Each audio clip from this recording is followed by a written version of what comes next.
Tinitingnan ko ang aking refleksyon at hindi ko ito makilala. Hindi dahil madilim. Maayos namang gumagana ang ilaw sa banyo. Ang mainit at dilaw na liwanag nito ay bumabalot sa mga baldosa. Dumadampi sa estante ng mga cream. At nahahanap ang lugar nito sa salamin. Kundi dahil ang babaeng nasa harap ko ay may tingin ng isang taong matagal nang tumigil sa pag-asa na may mabuting mangyayari. Ang kaliwang pisngi ko ay kulay ube, na may halong madilaw-dilaw, malapit sa aking sentido. May maliit na hiwa, ang ibabang labi ko. Natuyo na ang dugo, kahit sa ilalim ng kwelyo ng aking pantulog, umabot din siya roon. Hinawakan ko ang pisngi gamit ang dalawang daliri. Masakit, pamilyar, tulad ng kalyo. Mula sa masikip na sapatos hindi kaaya-aya, pero parang sa akin na. Ito ang pinakakinatatakutan ko. Hindi ang sakit mismo, kundi ang katotohanang nasanay na ako rito. Tahimik sa kabilang dingding. Tulog na si David. Palagi siyang mahimbing matulog. Pagkatapos, pinatay ko ang tubig na binuksan ko lang para sa ingay. Para matabunan nito ang aking mga iniisip, o ang kanyang mga yapak, o kahit ano pa. Bumalik ako sa pasilyo, sa sahig. Malapit sa pintuan ng sala. Nagkalat ang mga bubog ng isang plato. Hindi ko na pinulot. Tinapakan ko lang ito. At nagtuloy sa kusina. Takure. Tasa. Isang kutsarang tsaa. Sa labas ng bintana. Ang Quezon City. Ikalimang palapag. Isang bakuran sa panahon ng tag-ulan. Ang ilaw ng poste ay umuugoy sa hangin. Ang mga duyan sa palaruan ay walang laman. Basa, wala ni isang lola sa mga bangko. Sila na gabi-gabing nakaupo roon, pinag-uusapan ang lahat at lahat ng tao. Gabi na. Halos 3:00. Tanging ang poste ng ilaw. At ang hangin. Hawak ko ang tasa gamit ang dalawang kamay. Nakatingin sa bintana at iniisip kung paano ako napunta rito. Hindi sa paanong paraan ako nakarating mula sa banyo. Kundi, paano ako umabot sa puntong ito? Sa gabing ito, sa basag na platong ito sa sahig, sa mukhang ito sa salamin na hindi ko na makilala. Ang sagot, sa totoo lang, alam ko. Ayaw ko lang harapin palagi. 5 taon na ang nakalipas. Sa isang Christmas party ng isang construction company, kung saan ako napadpad dahil sa isang kaibigan. Lumabas ka naman minsan. Sa wakas, may isang lalaking nakatayo sa bar. Matangkad, mga 6'2". Maganda ang suot na suit. Ang tingin niya ay tiwala. Tingin ng isang taong alam niyang siya ang pinakamahalaga sa silid na iyon. Tumingin siya sa akin. Sa akin talaga. Hindi lang sa direksyon ko, kundi sa akin mismo. At ngumiti. Magaling ngumiti si David Rogelio. Iyon ang kanyang pangunahing talento. Sa tingin ko, isang ngiting malapad. Bukas. Na may mga dimples. Ang ngiting iyon na agad mong pagkakatiwalaan, nang walang pasubali. Dahil hindi ganoon ngumiti ang mga taong may itinatago. Dinalhan niya ako ng isang baso ng alak. Tinanong kung ano ang trabaho ko. At nakinig ng mabuti, tunay na nakikinig. Bahagyang nakayuko. Na para bang napakahalaga ng mga sinasabi ko. Noong mga panahong iyon, nagsasalita ako tungkol sa mga numero, mga budget, sa pagkainip sa paulit-ulit na trabaho, at kung paano ko pinangarap noon na maging isang journalist, mga walang kuwentang bagay na sinasabi ng mga tao sa mga hindi kakilala sa mga party. Pero nakinig siya. Pagkatapos, sinabi niya, "Kakaiba ang tingin mo." Hindi ko naintindihan kung anong ibig sabihin ng kakaiba. Ipinaliwanag niya. Karamihan sa mga tao, tumitingin sila at nakikita mong iniisip na nila ang susunod na bagay. Ang susunod na sasabihin. Ikaw, iba kang tumingin na para bang talagang nakikita mo. Napakagandang linya noon. Natandaan ko ito nang matagal. Pagkalipas ng 1 buwan, kami na. Pagkatapos ng 3, sinabi niyang gusto niyang makasama ako habang buhay. Tinawagan ko si Victoria. 5.x and 5 Comfort. Nasa Mindanao siya noon. Putol-putol ang linya. Binati niya ako. Pero may kung ano sa boses niya. isang paghinto na hindi ko nabasa ng tama dahil sa ingay. Sa kasal, lumipad siya pauwi sa loob ng 3 araw. Nakasuot siya ng puting polo at itim na slacks. Hindi niya isinuot ang uniforme niya. Kahit puwede. Nanatili siya sa tabi ko. Isinayaw ako sa unang sayaw dahil 10 taon nang patay ang aming ama at walang ibang gagawa nito. Tinitingnan siya ni David ng may interes at bahagyang pag-iingat, tulad ng pagtingin ng mga tao kapag nakakita sila ng kanilang kakambal at hindi makapaniwala. Isang araw bago siya umalis, nakaupo kaming dalawa sa kusina. Gabi na, umalis si David para makipagkita sa mga kaibigan. At biglang sinabi ni Victoria, may mali sa kanya. Hindi ko maipaliwanag. Nararamdaman ko lang. Noong mga panahong iyon, natawa ako at sinabing hindi siya marunong magpahinga mula sa trabaho at kahit saan ay naghahanap ng panganib. Hindi siya nagalit. Inubos niya ang kanyang tsaa. Natulog. At kinabukasan, lumipad na pabalik. Iyang may mali. Madalas kong naaalala pagkatapos. Ang unang taon namin ni David ay talagang masaya. Hindi perpekto. Madali siyang magalit. Kitang-kita iyon agad.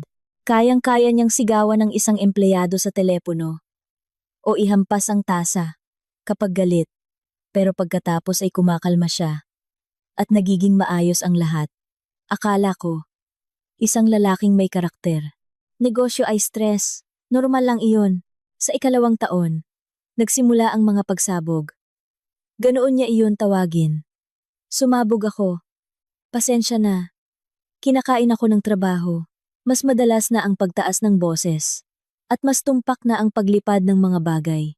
Isang beses, binasag niya ang isang tasa sa dingding malapit sa ulo ko. Pero hindi sa akin. Sinabi ko sa sarili ko, tasa lang iyon. Hindi ako. Okay lang. Sa 3 taon, unang beses na talagang nangyari. Matagal akong nakaupo sa banyo noon. Umiiyak sa tuwalya. Para hindi niya marinig. Dumating siya pagkatapos. Tahimik. May dalang mga bulaklak. May mukhang nagsisisi. Nanginginig ang mga kamay. At siya mismo ay umiyak.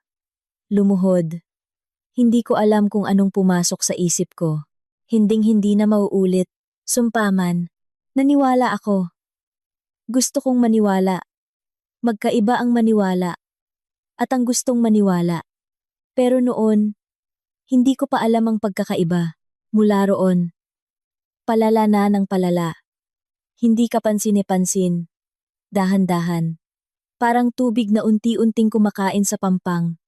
Hindi dahil sa bagyo, kundi sa simpleng agos. Nagsimula siyang kontrolin ang pera. Mas magaling ako rito. Magtiwala ka. Pagkatapos, ang telepono. Sino ang tumatawag sa'yo? Sino ang babaeng yan?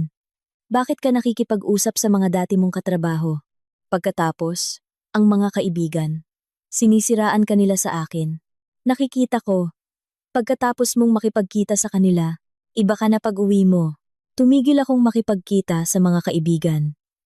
Ang remote work, na dati tila isang kaginhawahan, ay naging isang bitag. Walang dahilan para lumabas. Walang pupuntahan. Walang kasama. Nakaupo ako sa bahay, nagluluto ng sopas, at naghihintay sa kanyang mga yapak sa hagdanan. 3 taon. Wala akong sinabi kay Victoria. Pinoprotektahan ko siya. Nakikipaglaban siya. Mayroon siyang mga totoong problema. Totoong panganib. Totoong dugo.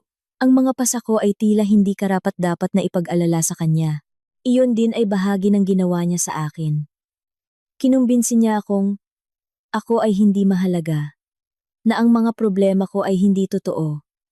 Na kumpara sa mas malalaking bagay, ang mga sakit ko ay balewala.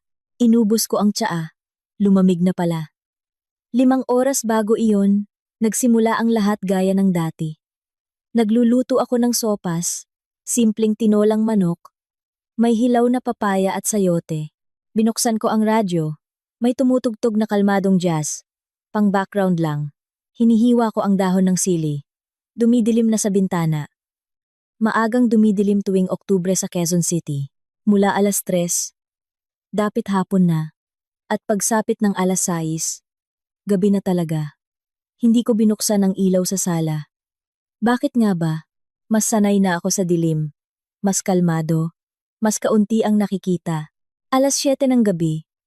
Dapat ay uuwi na siya. Sinadya kong hindi tumingin sa orasan. Pero sa gilid ng aking mga mata, habang gumagalaw, palagi akong sumusulyap. 6:2, Liu Den Ifan. Nang lumampas ang mga kamay ng orasan sa pito, may kung anong kumirot sa tiyan ko. Hindi malakas. Kumirot lang. 7:22. Bumukas ang pinto ng gusali. Narinig ko mula sa ikalimang palapag. Luma na ang building. Rinig lahat. Pagkatapos, umugong ang elevator. Pagkatapos, mga yapak sa pasilyo. Kilala ko ang mga yapak niya. Natutunan ko sa loob ng 5 taon. Mayroong ordinaryo, pantay, hindi nagmamadali, na may bahagyang langit-ngit sa kanang suwelas. Mayroong maganda, kapag masaya siya, may deal na natapos, maganda ang mood niya. Ang mga yapak ay magaan, halos parang tumatalon. At mayroon ding iba, medyo mas mabigat kaysa karaniwan. Medyo mas mabagal, na may paghinto sa harap ng pinto. Iyong paghinto sa harap ng pinto ang pinakakinatatakutan ko. Ngayon, may paghinto, hininaan ko ang apoy sa ilalim ng kaldero at pinunasan ang aking mga kamay sa tuwalya. Itinago ko ang kutsilyo sa drawer. Isang patakaran na ako mismo ang gumawa. Matagal na, hindi halata, para sa anumang mangyari, susi sa seradura. Pumasok si David, walang sinabi. Hinubad ang jacket. Inihagis sa sabitan. Lumagpas sa kawit. Nahulog ang jacket. Hindi niya pinulot. Nagtuloy sa sala. Binuksan ang ilaw. Narinig kong umupo siya sa silya. Hindi binuksan ang TV. Luto na ba ang tinola? Tanong niya mula sa sala. Pantay ang boses. Wala itong ibig sabihin. Malapit na, sagot ko. Mga 10 minuto pa. Katahimikan. Naghahanda ako ng mesa. Hindi nagmamadali, pero hindi rin bumabagal. Nahanap ko ang tamang bilis. Huwag mataranta, huwag bumagal. Inilagay ko ang mga plato, kanin, nagsandok para sa kanya, at tinawag siya. Dumating siya, umupo, kumuha ng kutsara, tinikman. Hindi ako umimik. Normal naman ang lasa ng tinola. Tinikman ko kanina. Sabi ko, maalat? Ulit niya. Nakatingin sa plato. Tinikman mo ba to? Habang niluluto mo, tinikman ko. Sabi ko ng mahinahon. Sa tingin ko, tama lang, iyon ang pagkakamali. Hindi ang sinabi, kundi ang tono. Masyadong pantay. Naririnig niya kapag pinipigilan ko ang boses ko. At iyon ay lalo siyang nagagalit. Ayaw niyang pigilan ko ang aking boses. Gusto niyang matakot ako agad. Sa unang salita pa lang, doon siya kumakalma. Pero ngayon, hindi siya mukhang kakalma. Sa tingin ko, tama lang, panggagaya niya. Naririnig mo ba ang sarili mo? Sinasabi ko sa iyong may mali. Pero nakikipagtalo ka. Hindi ako nakikipagtalo. Nakikipagtalo ka, gaya ng dati. Umuuwi akong pagod, tapos sisimulan mo na naman. Nakatitig ako sa aking plato. Hindi ko makain. Nakatitig lang. Hindi ko na idedetalye ang sumunod. Hindi. Dahil hindi ko naaalala. Naaalala ko lahat. Bawat detalye. Kung paano nahulog ang plato. Ang tunog ng tumaob na silya. Dahil lang may mga bagay na hindi kailangang idetalye. Sapat nang malaman na nangyari ito. Na nangyari ulit. Sa isa na namang pagkakataon. Kinaumagahan. Gumising siya ng 7:30. Naligo. Nagsuot ng kulay abong suit. May manipis na guhit. Mahal. Papunta sa trabaho. Pumasok sa kusina. Nakita ako sa mesa. Ready na ba ang kape? Tanong niya. Na para bang walang nangyari kahapon. Ready na. Nagsalin siya. Ininom ng nakatayo. Tumingin sa relo. Baka sa restaurant tayo kumain mamaya. Matagal na tayong hindi lumalabas. Hindi ako sumagot. Inilagay niya ang tasa sa lababo. Isinuot ang coat. Kinuha ang mga susi. Tatawag ako, sabi niya at umalis. Sumara ang pinto. Nakaupo ako at pinakinggan ang papalayo niyang mga yapak iyong magaan, pang-umaga, pang-negosyo. Isang taong papasok sa trabaho. Isang taong nagpaplano ng hapunan sa restaurant. Isang taong bagong ahit at maayos ang pananamit. Kinuha ko ang telepono. 5 missed calls. Si Victoria. Mula pa kagabi. Palagi siyang tumatawag sa mga hindi inaasahang oras. Minsan 3:00 ng madaling araw. Minsan 6:00 ng umaga. Sa lugar kung saan siya karaniwang tumatawag, iba ang takbo ng oras. Nag-text ako, okay lang lahat, tatawag ako mamaya.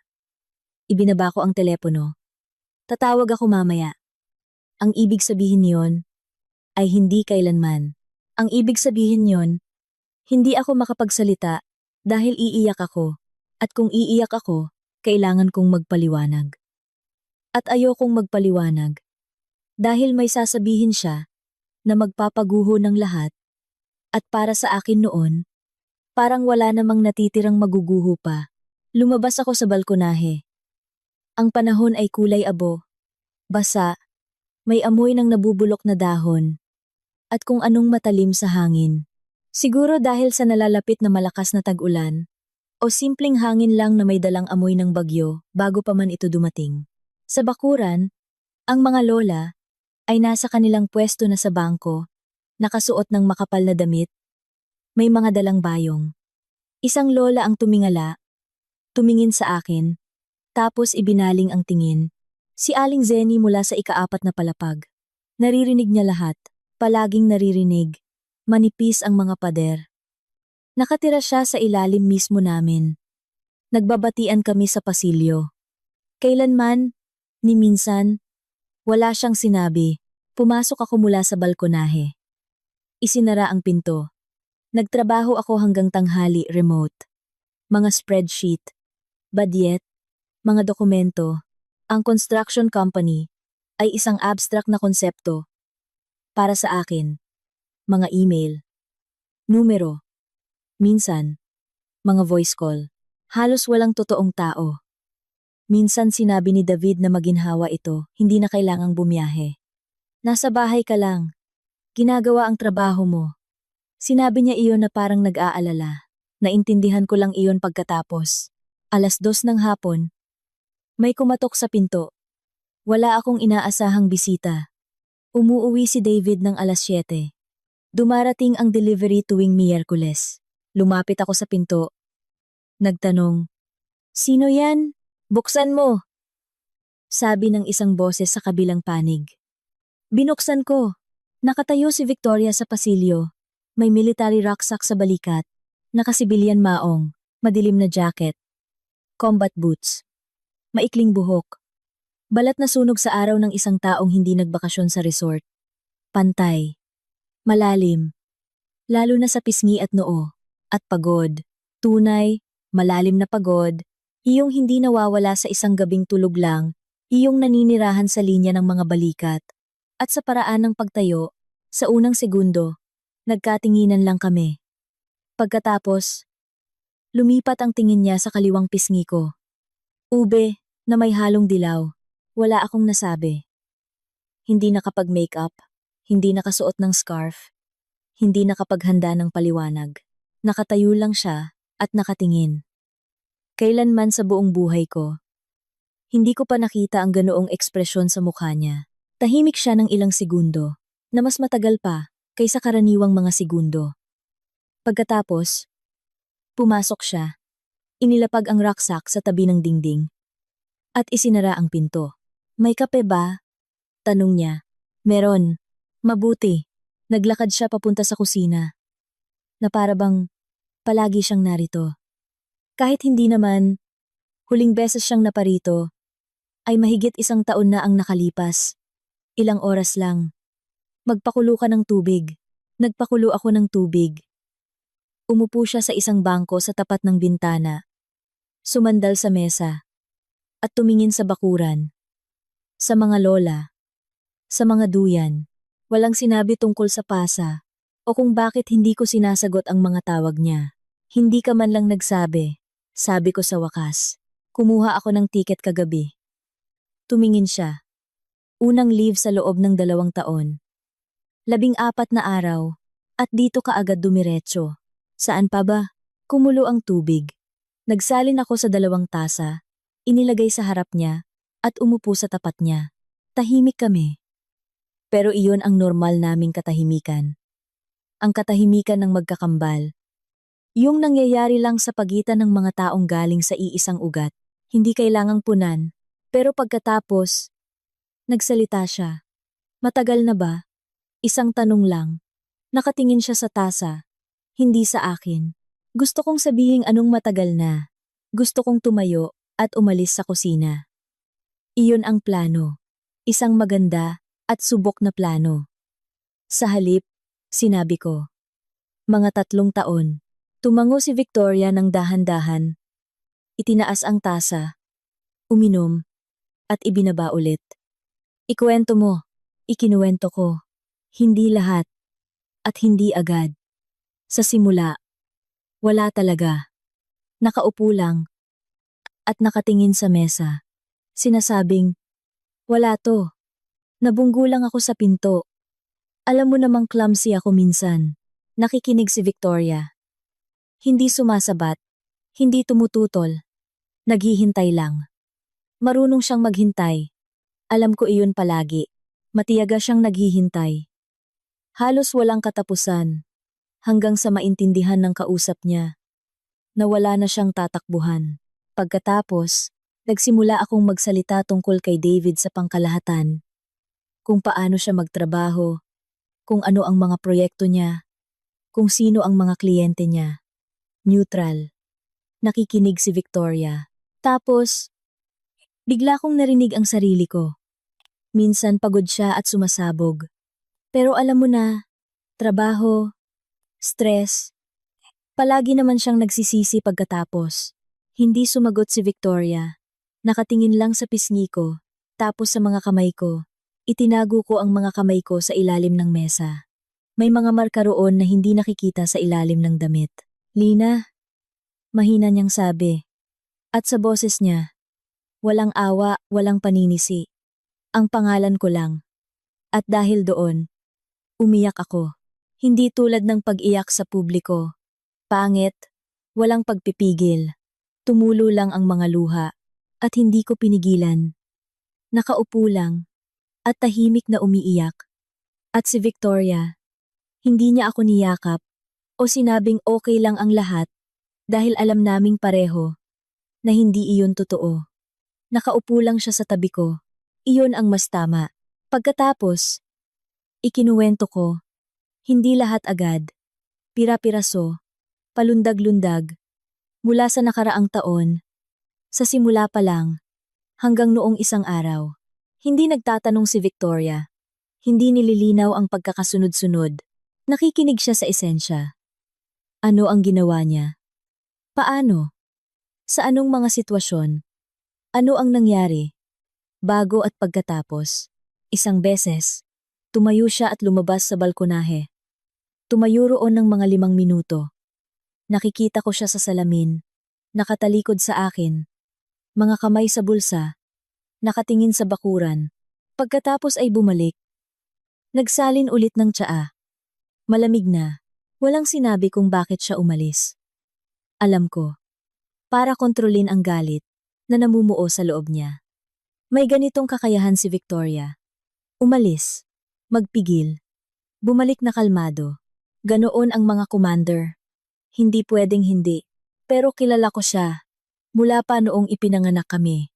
At nakita kong pinipilit niya lang maging kalmado. Umupo kami hanggang gabi. Tumawag si David ng 8:00. Hindi ko sinagot. Nag-text ako. Masakit ang ulo. Wag muna ngayon. Sumagot siya ng okay. Hindi nagtanong. Hindi sinabing pagaling ka. Kinuha ni Victoria ang telepono ko. Binasa ang text. Nang hindi nagpapaalam. Kinuha lang niya. At binasa. At hindi ko siya pinigilan. Dahil bigla. Wala na akong pakialam. Hayaan siyang magbasa. Hayaan siyang makita. Matagal siyang nag-scroll. Walang ekspresyon. Pagkatapos ay ibinaba ang telepono. Saan niya itinatago ang pera? Tanong niya. Siya ang may hawak ng lahat. May card ako. Nilalagyan niya ng kung magkano sa tingin niya ang kailangan ko. Tumango siya. Kaninong apartment to? Nakasulat sa kanya. Hindi na namin inayos. Sabi niya, mas madali para sa buwis. Sa mga papeles. Gets ko na. Kinamot niya ang noo. Sasakyan, kanya. Anong sayo? Nag-isip ako. Laptop. Mga damit. Mga libro. Walang sinabi si Victoria. Pero may nagbago sa mukha niya. Halos hindi mahahalata. Hindi galit, kundi isang desisyon na nagawa na. Hindi pa lang nasasabi ng malakas. Gabi na. Nang sa wakas ay bumigay na ako sa pagod. At nauubusan na ng sasabihin. Tumayo si Victoria. At nilibot ang apartment dahan-dahan. Maingat. Tulad ng paglakad ng mga taong marunong magbasa ng espasyo. Huminto siya sa aparador sa pasilyo. Tiningnan ang sirang hawakan. Nakabitin na lang ito sa isang tornilyo. Matagal na? Tanong niya. Mga 6 na buwan na siguro. Hindi siya umimik. Nagpatuloy. Nakita niya ang mamahaling relo sa mesa sa kwarto. Swiss made. Iniiwan iyon ni David doon kapag matutulog. Sa tabi, ang teleponong naka-charge. Ang kanyang panig ng kama, ang kanyang unan, ang kanyang baso ng tubig sa gabi. Ang panig ko, sa gilid, maliit, na para bang bisita lang ako. Hindi may-ari. Tiningnan ito ni Victoria. At nakita ko kung paano niya ito tinatandaan. Sa sala, may bar, ilang bote ng mamahaling alak, isang partikular na bote, nabuksan na, malapit sa gitna. Hindi nagkomento si Victoria. Bumalik kami sa kusina. Nagtimpla ako ulit ng tsaa. May kinuha si Victoria mula sa kanyang rucksack. Isang bagay na nakabalot sa tela, isang lumang litrato sa isang maliit na frame. Inilagay niya ito sa mesa sa pagitan namin. Nakilala ko agad ang litrato. Mga 8 taong gulang kami. Kaming dalawa ni Victoria, nakatayo sa magkabilang gilid ng aming ama. Nakauniforme siya. May mga bituin ng koronel. Seryoso. Pero nakahawak sa aming mga balikat. At may ngiti sa kanyang mga mata. Bagyo? Tag-araw? Sa likod namin ang parade ground, mga puno. Nakaputing bestida ako. Ganoon din si Victoria. Madalas kaming bihisan ni Mama. Nang magkapareho. Saan mo nakuha yan? Tanong ko. Laging kasama sa kampo. Tinitingnan ni Victoria ang litrato. Sabi niya sa atin. Alam ko kung ano ang tinutukoy niya. Kung may magtaas ng kamay sa'yo, hindi mo kailangang tiisin yan. Pagtatapos ni Victoria. Sinabi niya, yan. Sa ating dalawa, Lina, alam ko, pero nakalimutan mo. Hindi ito paninisi. Isang katotohanan lang. Hindi ko nakalimutan, sabi ko. Tumigil lang akong maniwala. Na totoo iyon. Na may karapatan ako. Kapag matagal nang nangyayari. Nagsisimula kang isipin na ikaw ang may kasalanan. Na kung mas mabuti ka lang sana, mas kalmado, mas matalino, hindi mangyayari ang lahat ng ito. Nakikinig si Victoria. Tapos, masasanay ka na lang sa sakit. At iyon ang pinakamasama. Hindi kapag masakit, kundi kapag tumigil ng maging masakit, kapag naging bahagi na lang ito ng buhay. Mahabang katahimikan, malapit na ba siyang umuwi? Tanong ni Victoria. Karaniwan, 7:00. Minsan mas gabi. Ngayon, nasaan kaya? Hindi ko alam. Hindi ko tinanong. Tumango si Victoria. Kinuha ang litrato at ibinalik sa rucksack. Tumayo. Dinala ang mga tasa sa lababo. Dito muna ako ng ilang araw. Baka hindi magustuhan ni David. Lina. Humarap siya. Dito muna ako ng ilang araw. Walang tanong sa boses niya. Tumango ako. Naglatag siya ng higaan sa sofa sa sala. Gusto ko sanang ibigay ang kwarto. Pero tumanggi siya. Maikli. Walang paliwanag. Humiga. Pumikit. Ilang minuto lang. Tulog na. Narinig ko ang pantay niyang paghinga. Gawin ng militar. Matulog kahit saan. Mabilis, malalim. Nakahiga ako sa kwarto. Nakatingin sa kisame. Sa labas, tinatangay ng hangin ang mga dahon sa semento. Sa malayo, may tunog ng tren. Buhay ang syudad sa sarili nitong gabi. Walang pakialam at malawak. Iniisip ko ang sinabi ko kay Victoria. 3 taon. 3 taon kong itinatago ang mga kutsilyo sa drawer kapag naririnig ko ang kanyang mga yapak sa hagdanan. 3 taon kong tinetext na okay lang lahat sa kapatid kong nakikipaglaban sa kabundukan at dumaan sa mga bagay na hindi ko alam ang detalye. Pero nag-aalala pa rin sa akin. 3 taon kong ipinapaliwanag ang mga pasa bilang resulta ng pagkabunggo sa aparador at pinto. Sa unang pagkakataon sa 3 taon, hindi ko na kailangang ipaliwanag iyon. Pumikit ako. Kinaumagahan. Hindi pa gaanong sumisikat ang araw. Kulay abo pa ang bintana, nagising ako sa ingay mula sa sala. Ilang segundo akong nakahiga. Hindi maintindihan. May gumagalaw, ritmiko, tahimik, pero ramdam. Bumangon ako, lumabas sa pasilyo. Nag-eehersisyo si Victoria. 5:30 ng umaga, madilim pa sa sala. Naka-t-shirt siya at jogging pants. Hindi ito ordinaryong ehersisyo. Iba, planking, push-ups, tapos mga biglaan at eksaktong galaw na hindi ko alam ang tawag. O kung narinig man. Hindi niya pinansin. Pinanood ko siya ng ilang segundo. Magkakambal kami. Parehong mukha, parehong tangkad, parehong mga kamay. Pero iba ang kilos niya. Sinasakop niya ang espasyo ng buo. Walang paghingi ng paumanhin. Walang pagnanais na maging mas maliit. Nasa silid siya. Tulad ng mga taong hindi alam ang pagnanais na manliit. Bigla kong naisip, magkamukha nga ba talaga kami? Hindi sa labas. Sa labas. Oo. Pero sa iba pa, napansin ako ni Victoria. Huminto.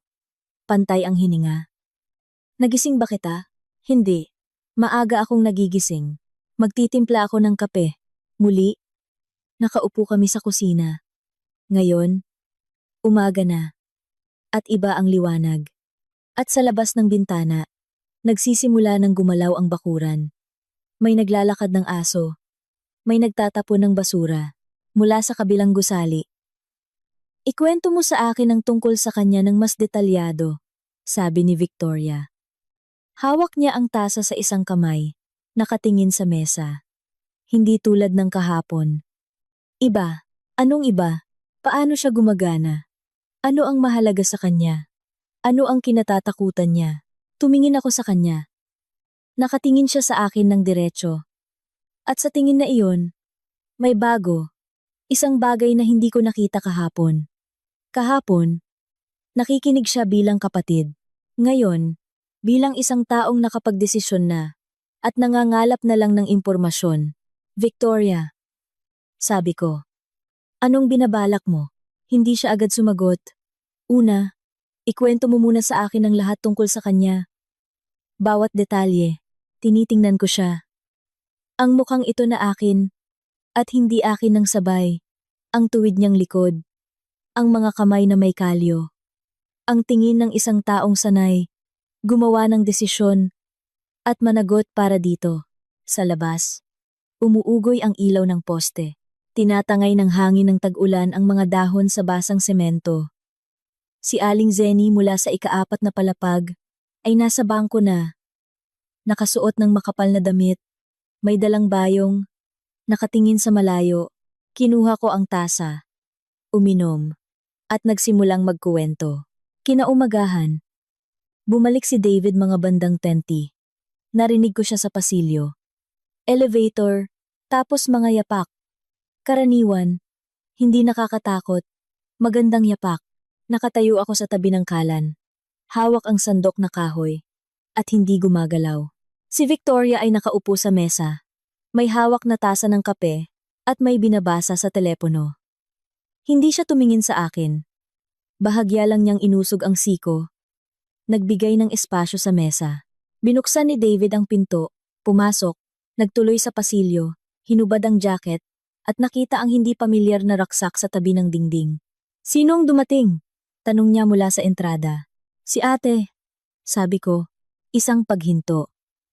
Pagkatapos, lumitaw siya sa pintuan ng kusina. Itinaas ni Victoria ang kanyang ulo. Nagkatinginan sila ng ilang segundo. Para sa kanya, marahil ay kakaiba makita ang mukha ng asawa mong nakaupo sa mesa, habang ang asawa mo ay nakatayo sa tabi ng kalan. Magkamukhang magkamukha kami ni Victoria. Parehong panga, parehong hugis ng mata, parehong ilong. Pero, may kung ano sa paraan ng pag-upo ni Victoria tuwid. Hindi nagtatago, may matatag na tingin na iba. Naramdaman iyon ni David. Nakita ko. Hindi niya naintindihan kung ano, pero naramdaman niya, "Victoria," sabi niya. "Kailan ka pa dumating?" "Kahapon." Sagot niya. Kalmado ang boses. Neutral. "Magtatagal ka?" "Naka-leave." Tumango siya. Tumingin sa akin. Nakatingin ako sa kaldero.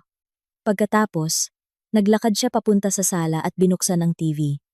Ibinaba ni Victoria ang tasa at tumingin sa akin. Walang sinabi, pero napansin ko. Nakita niya ang mga kamay ko, kung paano ko hinihigpitan ang hawak sa sandok. Nakita niya lahat. Ang tanghalian ay halos tahimik. Kumakain si David, nakatingin sa telepono. Minsan ay may sinasabing, walang kuwentang bagay traffic. Isang kliyenteng nagpapatagal sa pagpirma. Maikli ang mga sagot ni Victoria. Halos hindi ako nagsasalita. Sanay na si David na hindi ako nagsasalita. Pagkatapos ng tanghalian, bumalik siya sa construction site. Sumara ang pinto. Parang doon lang ako nakahinga. Hindi niya napansin. Sabi ko, "Sa ngayon," sagot ni Victoria.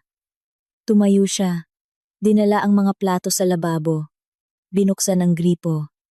Naghugas ng plato ng tahimik. Mabilis. Maingat. Tulad ng lahat ng ginagawa niya. Pagkatapos, pinunasan ang mga kamay. Humarap. "Ipagpatuloy mo ang pagkukuwento." At nagpatuloy ako. Maghapon kaming nag-usap. Nagtatanong si Victoria ng mga tiyak at malinaw na tanong. Walang emosyon. Anong ginagawa niya sa umaga? Anong oras umaalis? Kapag umiinom, sa simula ba ng gabi o sa gitna, tumatawag ba muna? May mga kaibigan ba siyang pumupunta sa bahay? Nagpupunta ba siya sa gym? Alam na niyang dati siyang boksingero. Pero tinanong niya kung nagte-training pa rin. Sabi ko, "Hindi. Huminto na mga 2 taon na." "Bakit huminto?" tanong niya. Nag-isip ako. Hindi ko alam. Basta hindi na siya pumunta. Sabi niya, wala nang oras. Ipinagmamalaki ba niyang nagboxing siya? Binabanggit ba niya? Minsan, lalo na kapag gusto niyang magpa-impress o kapag galit. Paano niya binabanggit? Naalala ko. Itinataas niya ang mga kamay. Parang nagpapakita. Nagboxing ako. Alam mo ba yon? Alam mo ba kung anong kaya kong gawin? Hindi palagi. Pero, tumango si Victoria. May isinulat sa isang maliit na notebook. Pang-militar, matigas ang pabalat. Napansin kong may sinusulat na siya mula pa noong simula ng usapan namin. Akala ko, gawi lang. Pero ngayon, nakita kong marami nang nakasulat. Ano ang pinakamahalaga sa kanya? Sa anong paraan? Reputasyon, pera, respeto. Ano ang una? Nag-isip ako. Magandang tanong. Hindi ko pa iyon nabuo para sa sarili ko.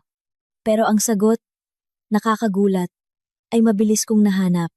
Reputasyon, sabi ko. Napakahalaga sa kanya kung ano ang iniisip ng mga tao sa trabaho, sa kumpanya. Kaya niyang mawalan ng pera, makakahanap pa siya. Pero kung may malaman ang mga tao na hindi maganda, mas malala iyon para sa kanya. Tumingin si Victoria. Tiningnan ako, na para bang may sinabi akong napakahalaga, na hindi ko mismo namamalayan. Mabuti, mahina niyang sabi, at may isinulat ulit. Kinabukasan ng umaga, ginising niya ako ng 6:00. Magbihis ka. Lalabas tayo. Saan? Sa bakuran. Hindi na ako nakipagtalo. Lumabas kami sa kulay abong umaga ng Oktubre. Halos walang tao sa bakuran. Isang matanda lang ang naglalakad ng aso sa malayong sulok. May amoy ng basang lupa at unang lamig. Siguro, lumamig ng bahagya kagabi. Huminto si Victoria sa gitna ng palaruan, sa pagitan ng mga duyan at isang lumang monkey bar. Tumayo ka ng ganito, sabi niya, bahagyang buksan ng mga binti. Huwag kang manigas, tumayo ka lang ng matatag, tumayo ako. Ngayon, tingnan mo, ilalagay ko ang kamay ko sa balikat mo. Hindi bigla, ilalagay ko lang. Anong ginagawa mo? Wala. Nakatayo. Hindi. Tingnan mo. Ipinakita niya. Kapag may naglagay ng kamay sa balikat, hindi naman kailangang may banta. Basta ilagay lang. May reflex. Ang tao, maninigas o aatras, parehong nagpapakita ng takot. Palagi kang umaatras. Lina, kitang-kita. Alam ko, hindi ito paninisi. Ito ang kailangang baguhin. Nag-ensayo kami ng halos 1 oras. Hindi niya ako tinuruang lumaban. Tinuruan niya akong tumayo. Paano ilagay ang mga balikat? Saan titingin? Paano huminga kapag may sumisigaw?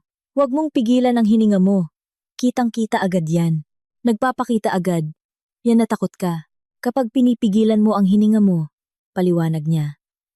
Nagbibigay ka ng senyales. Nababasa niya ang senyales na yon. Alam niyang tinamaan ka. Huwag mong pigilan. Huminga ka ng pantay. Kahit takot ka. Lalo na kapag takot. Madaling sabihin. Mahirap. Pero kasanayan lang yan. Tulad ng iba, natututunan.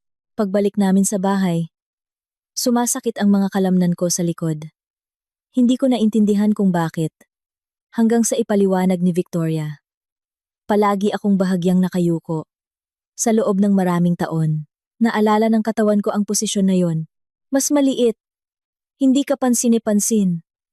Huwag kumuha ng atensyon. Naaalala ng katawan ang lahat, sabi niya. At naaalala rin nito ang takot. Pero pwedeng turuan ulit ang katawan. Tinitingnan ko siya. Nakatayo kami sa pasilyo. Parehong naka-jacket. Naghuhubad siya ng sapatos. Tulad ko. Kaliwang paa muna. At bigla kong naisip. Lumaki kaming magkasama. Pareho ang pinag-aralan. Parehong libro ang binasa. Parehong sakit ang dinanas. Pero noong mga 80 na kami, naghiwalay kami ng landas. At ngayon, marunong siyang tumayo sa ilalim ng tingin ng iba. At ako, hindi. Victoria, sabi ko, ipaliwanag mo na sa akin.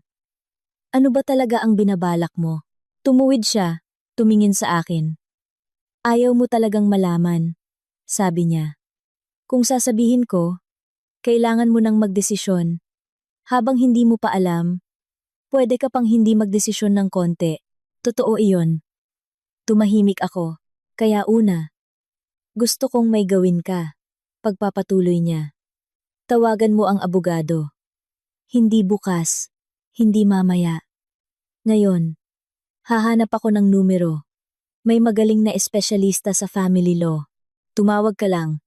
Alamin mo kung paano ito gumagana. Walang obligasyon.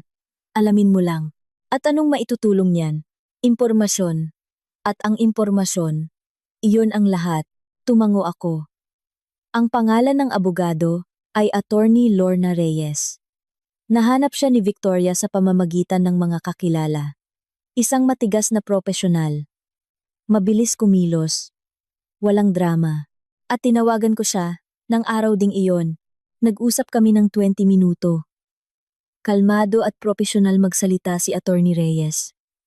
Ano ang kailangan para sa hatian ng ari-arian kung ang bahay ay nakapangalan sa isang asawa lang?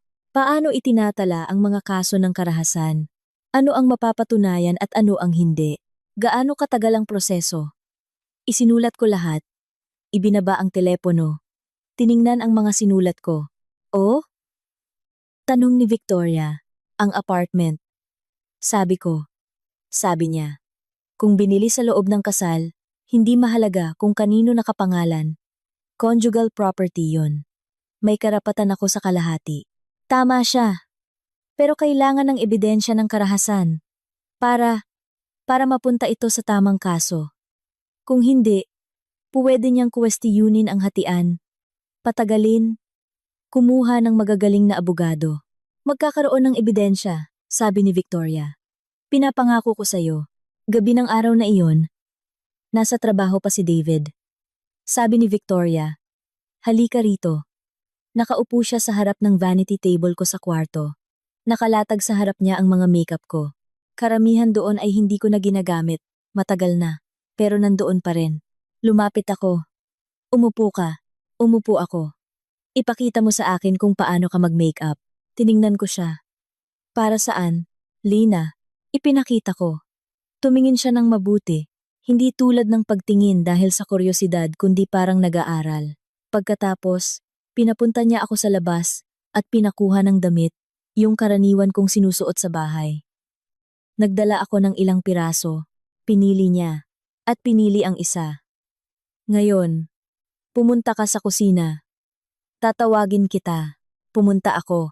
Nagtimpla ng tsaa, tumingin sa bintana. Lumipas ang mga 20 minuto. Puwede na, sabi ni Victoria. Bumalik ako sa kwarto. Huminto ako sa pintuan. Kakaibang pakiramdam. Makita ang sarili mo. Mula sa labas. Nakaupo si Victoria sa harap ng salamin. Suot ang damit ko. May makeup ko. Foundation. Maingat. Tulad ng ginagawa ko. Mas maikli ang buhok niya. Pero inayos niya ito na parang sa akin. Tumingin siya sa salamin. Hindi sa akin. Kulang, sabi niya. Iba ang mga mata. Anong mali sa kanila? Tumingin ka sa ibaba kapag hindi ka sigurado sa sarili mo. Madalas mong ginagawa yon. Dito, itinuro niya ang sulok ng mata. At bahagya mong kinukunot ang noo. Kapag may hinihintay kang masama, hindi mo namamalayan. Napapansin mo lahat yan. Trabaho ko to. Humarap siya sa akin. Napapansin ko ang mga tao. Kung paano sila tumayo, tumingin, kung saan nila itinatago ang tensyon. Lumapit ako, tumabi sa kanya. Tumingin kami sa salamin, dalawang magkamukhang babae. 32 taong gulang. Iisang mukha. At magkaiba pa rin. Mahina akong sabi. Dahil hindi ka natatakot. Tumingin siya sa refleksyon ko. Matagal. Natatakot ako. Sabi niya sa wakas. Sa ibang bagay lang. Hindi ko na tinanong kung ano. Hindi rin naman niya sasabihin. Kinabukasan, maagang umalis si David para sa isang proyekto. Tumawag ng 7:00. Nagsabing gabi na siya uuwi. May mahalaga siyang meeting sa isang kontraktor. Tapos hapunan kasama ang mga business partner. Hindi bababa sa 11:00. Nakaupo si Victoria sa kusina. May hawak na notebook at ilang oras nang nakikinig sa kwento ko tungkol kay David. Hindi na siya nagtatanong ng mga pangkalahatang bagay. Ngayon, tiyak na, kapag umuuwi siya pagkatapos ng ganoong hapunan, anong kalagayan niya? Depende. Madalas ba siyang umiinom doon? Umiinom. Hindi naman palaging lasing. Pero nangyayari. Mas agresibo ba siya? Pagkatapos uminom, nag-isip ako. Hindi agad. Sa simula, kabaligtaran, relaxed, masaya. Pero pagkatapos, oo. Kung may hindi nangyayari ayon sa gusto niya. Anong, hindi ayon sa gusto niya? Kung hindi ako sumasagot ng tama. Kung iba ang sagot ko. Kung sa tingin niya ay hindi ako masaya na makita siya. Isinulat ni Victoria. Huminto na ba siya minsan ng kusa? Anong ibig mong sabihin? Nagtaas ng kamay. Umamba. Tapos huminto. Naalala ko. Isang beses. Matagal na. Sa simula pa lang. Umamba siya. Tapos ibinaba ang kamay. At pumasok sa ibang kwarto. Akala ko noon. Nagpigil siya. Pagkatapos, naintindihan kong ayaw niya lang mag-iwan ng marka. Bago ang isang mahalagang meeting. Isang beses. Sabi ko. Pero dahil lang, naiintindihan ko, putol ni Victoria. Ibig sabihin, kaya niyang kontrolin kapag kailangan. Isinulat din niya iyon. Victoria, sabi ko. Tama na. Yang pagsusulat. Sabihin mo na sa akin. Anong gagawin mo? Isinara niya ang notebook. Ibinaba ang ballpen. Tumingin sa akin. Magpapalit tayo ng lugar. sabi niya. Isang gabi lang. Ako ang magiging ikaw. Tahimik ako ng ilang segundo. 5 taon na niya akong kilala, sabi ko sa wakas. Hindi niya tayo mapagkakamali. Sa malayo at sa unang ilang minuto, hindi niya malalaman. Pagkatapos, oo, malalaman niya. Hindi ko kailangan ng matagal. Kailangan ko lang ng sapat. Sapat para saan? Hindi siya agad sumagot. Tumayo, lumapit sa bintana. Kulay abo at tahimik ang tag-ulan sa labas. May nagwawalis ng mga dahon sa bakuran. Nakita mo na ba kung anong nangyayari sa isang tao kapag bigla siyang nawalan ng alas? Sabi niya. Hindi humaharap kapag dumating siya na may nakasanayang script. Tapos biglang nagbago na pala ang mga patakaran. Na hindi na gumagana ang mga paraan niya. Nawala na siya sa lugar na inaakala niya. Mapanganib siya, sabi ko. Nagboxing siya. Alam ko. Malaki siya. Malakas. Humarap si Victoria. Nagboxing siya sa gym, sabi niya. Na-assign ako sa combat zone, laban sa mga rebelde sa Mindanao. Magkaibang bagay yun, Lina. Isang paghinto. Hindi mo ako mapipigilan, dagdag niya. Kaya wag mo nang sayangin ang oras mo. Tulungan mo na lang ako. Matagal ko siyang tiningnan, ang mukhang iyon.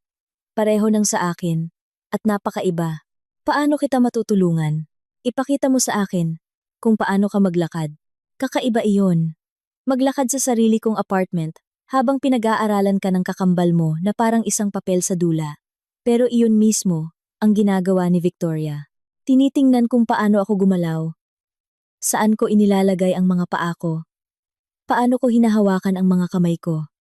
Pagkatapos, pinapaulit niya. At ginagaya niya. Medyo mas maikli ang hakbang mo kapag pumapasok ka sa kwartong nandoon siya, sabi niya. Nagpepreno ka sa may pintuan. Napapansin mo ba? Hindi ko napapansin. Threat assessment ang tawag dyan. Paliwanag niya. Automatikong ginagawa ng katawan. Ganoon din ang gagawin ko. Pero may kaunting pagkakaiba. Hindi niya mararamdaman ang pagkakaiba. Ininsayo niya ang boses ko. Umupo sa tapat ko. Sinasabi ang mga linya ko, ang tono ko, ang bilis ko. Itinatama ko siya. Hindi ako ganyan magsalita. Masyadong mabilis. Kapag kinakabahan ako, mas humihina ang boses ko. Hindi lumalakas. Inuulit niya. Natatandaan agad. Sa isang punto, bigla akong napaiyak. Huminto siya. Anong nangyari? Sobrang eksakto. Ang boses, ang kilos. Tinitingnan kita at nakikita ko ang sarili ko. At bigla kong naintindihan kung gaano ito nakabaon, na hindi lang ako kumikilos ng ganito, nagsasalita ng ganito. Hindi na ako ang gumagawa nito. Siya ang gumawa sa akin, na maging ganito. Hindi ko piniling humakbang ng mas maikli. Hindi ko piniling magsalita ng mas mahina kapag takot. Siya ang may gawa ng lahat ng ito. Tahimik si Victoria. Pagkatapos ay tumayo, lumapit sa akin. Inilagay ang kamay sa balikat ko. Hindi niyakap. Inilagay lang. Kaya ako nandito. Sabi niya. 3:00 ng hapon. Tumawag si David. Nasa banyo ako. Si Victoria. Nasa kusina. Hawak ang telepono. Naunahan niya ako. Tumakbo ako mula sa banyo. Huminto sa pintuan ng kusina. Tiningnan ako ni Victoria at bahagyang itinaas ang baba. Manahimik ka. Hello? Sabi niya sa telepono. Oo. Okay. Isang paghinto. Hindi ako lumabas. Nasa bahay lang. Isang paghinto. Sige. Tumawag ka na lang kapag paalis ka na. Ibinaba niya ang telepono. Tumingin sa akin. Tinanong niya kung nasa bahay ka. Sabi niya, uuwi siya mga hating gabi. Matatagalan daw ang hapunan nila. Ilang segundo akong hindi huminga. Kinaya mo? Sabi ko, maikling usapan lang yon. Mas mahirap sa mahaba. Pero kinaya. Tumango si Victoria. Inilagay ang telepono sa mesa. Mayroon akong 4 na araw. Sabi niya. Bago siya maghinala. Sapat na ang isang gabi. Isang tamang gabi. Kailangan ko, sa gabing iyon, nasa kaibigan ka. Wala akong mga kaibigan. Siya. Mayroon. Tumigil ka lang makipag-ugnayan sa kanila. Tawagan mo si Katrina. Tumingin ako sa kanya. Naaalala mo si Katrina? Ikinuwento mo siya 3 taon na ang nakalipas. Sabi mo, best friend mo siya at nag-away kayo dahil sa kanya. Tumayo si Victoria. Nagpakulo ng tubig. Tawagan mo. Magpaliwanag ka. Hindi lahat. Sabihin mo lang kailangan mo ng tulong. Ang mga taong dati mong malapit, karaniwan namang tumutugon. Tinitingnan ko siya. Ang tuwid niyang likod, ang maikling buhok, ang mga kamay na may kalyo, na ngayon ay maingat na kumukuha ng mga tasa mula sa aparador. Isang general sa kusina, ng isang kondo, sa isang residential area sa Quezon City. Hindi ka ba natatakot? Tanong ko. Ipinaliwanag ko na sayo. Hindi. Seryoso. Isang gabi kasama siya. Hindi ka ba natatakot? Inilagay ni Victoria ang mga tasa sa mesa. Tumingin sa akin ng matagal, maingat, tulad ng pagtingin ng mga taong tinitimbang. Kung ano ang eksaktong sasabihin. Namumuno ako sa isang Special Forces Brigade, sabi niya sa wakas. Gumagawa ako ng mga desisyon na nakasalalay sa buhay ng mga tao. Natatakot akong magkamali na ikamamatay ng iba. Isang paghinto.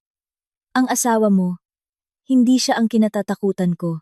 Nagsalin siya ng mainit na tubig sa mga tasa. Pero hindi ibig sabihin yan na magiging pabaya ako, dagdag niya. Hindi ako kailanman pabaya. Sa sumunod na 2 araw, nag-ensayo kami.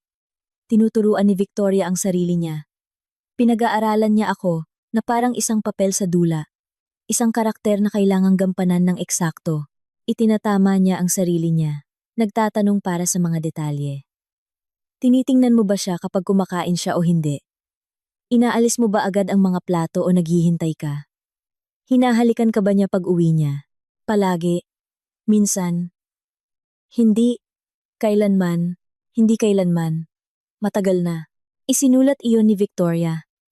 Isang gabi, nasa bahay si David nanonood ng TV sa sala. Kami ni Victoria, tahimik na nakaupo sa kusina. Ginagaya niya ako. Kilos-kilos. Tono-tono. Tinitingnan ko siya. At itinatama ng pabulong. Sa isang punto. May ginawa siyang maliit. Hindi mahalaga. Isang kilos ng kamay. At bigla kong naintindihan. Ako iyon. Eksaktong ako. Hindi ka mukha ko. Ako mismo. Kinilabutan ako. Paano mo nagagawa yan? Bulong ko. Practice. Sagot niya rin ng pabulong. Sa trabaho namin, minsan kailangang maging ibang tao. Hindi madalas. Pero nangyayari. Intelligence gathering ang tawag doon. Iba-iba ang tawag depende sa sitwasyon. Tinitingnan ko siya. Victoria, gusto kong sagutin mo ng tapat ang isang tanong. Magtanong ka, plano mo ba siyang saktan? Isang paghinto. Kung siya ang unang mananakit, at kung saktan ka niya, tumingin siya sa akin. Sa tingin niya, may halos malambot. Sa abot ng kaya ni Victoria, maging malambot. Pagsisisihan niya, yon, sabi niya. Pero hindi iyon ang layunin. Iba ang layunin. Ano? Yung sinabi mo kanina, natatakot siya sa anumang magbabanta sa reputasyon niya. Iyon ang layunin. Ang takot, hindi ang sakit. Ang takot na mawala ang lahat ng itinuturing niyang sa kanya. Tumahimik ako. Nagtatrabaho na ang abogado. Pagpapatuloy ni Victoria. Pinag-aaralan ni Attorney Reyes ang sitwasyon niyo. Alam niya kung ano ang kailangang itala. Nakuha na ang mga litrato mo. Ipinadala ko sa kanya kagabi mula sa telepono mo. Mga marka, petsa, iyan ang ebidensya. Kailan mo pa nagawa yan? Habang tulog ka. Tinitingnan ko siya. Ginawa mo lahat yan. Habang tulog ako? Matagal ka nang hindi nakakatulog ng maayos. Hindi ko kailangan ng tulong para magpadala ng ilang files. Hindi ko alam ang sasabihin. Nakaupo ako sa kusina ng sarili kong apartment kung saan 5 taon akong nabuhay sa takot. At ang kapatid ko, sa loob ng 2 araw, ginawa ang hindi ko magawa sa loob ng maraming taon. Hindi dahil mas matapang siya. Dahil lang wala siya ng mga taon na iyon. Wala siyang nakasanayang sakit. May kailangan akong sabihin sa'yo. Sabi ko. Nakikinig ako.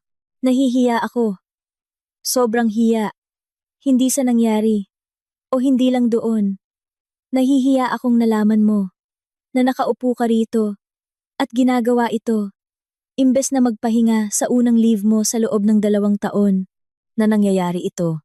Tinitingnan ako ni Victoria ng ilang segundo. Lina, sabi niya.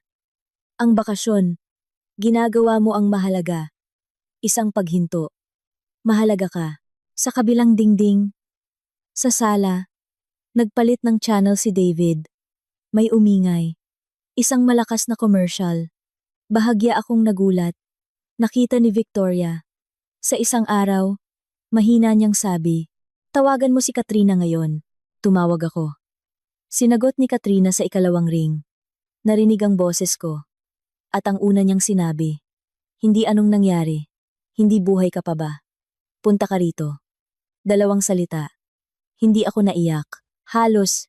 Sa makalawa, sabi ko. Sa gabi. Siyempre, sabi ni Katrina. Hihintayin kita. Ibinaba ko ang telepono. Nakaupo at nakatingin sa bintana. Sa madilim na bakuran.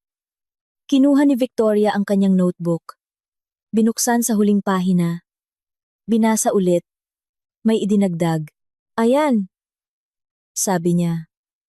Handa na ako. Sigurado ka? Tumingin siya sa akin.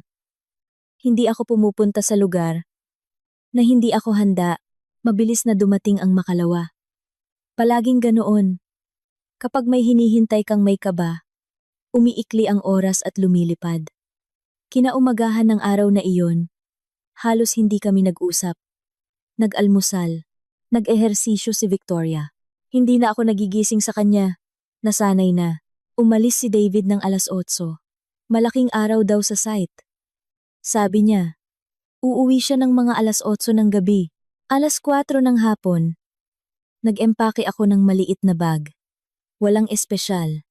Parang pupunta lang sa isang kaibigan.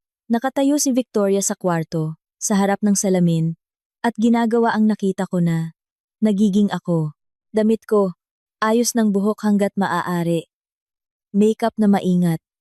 Tulad ng ginagawa ko.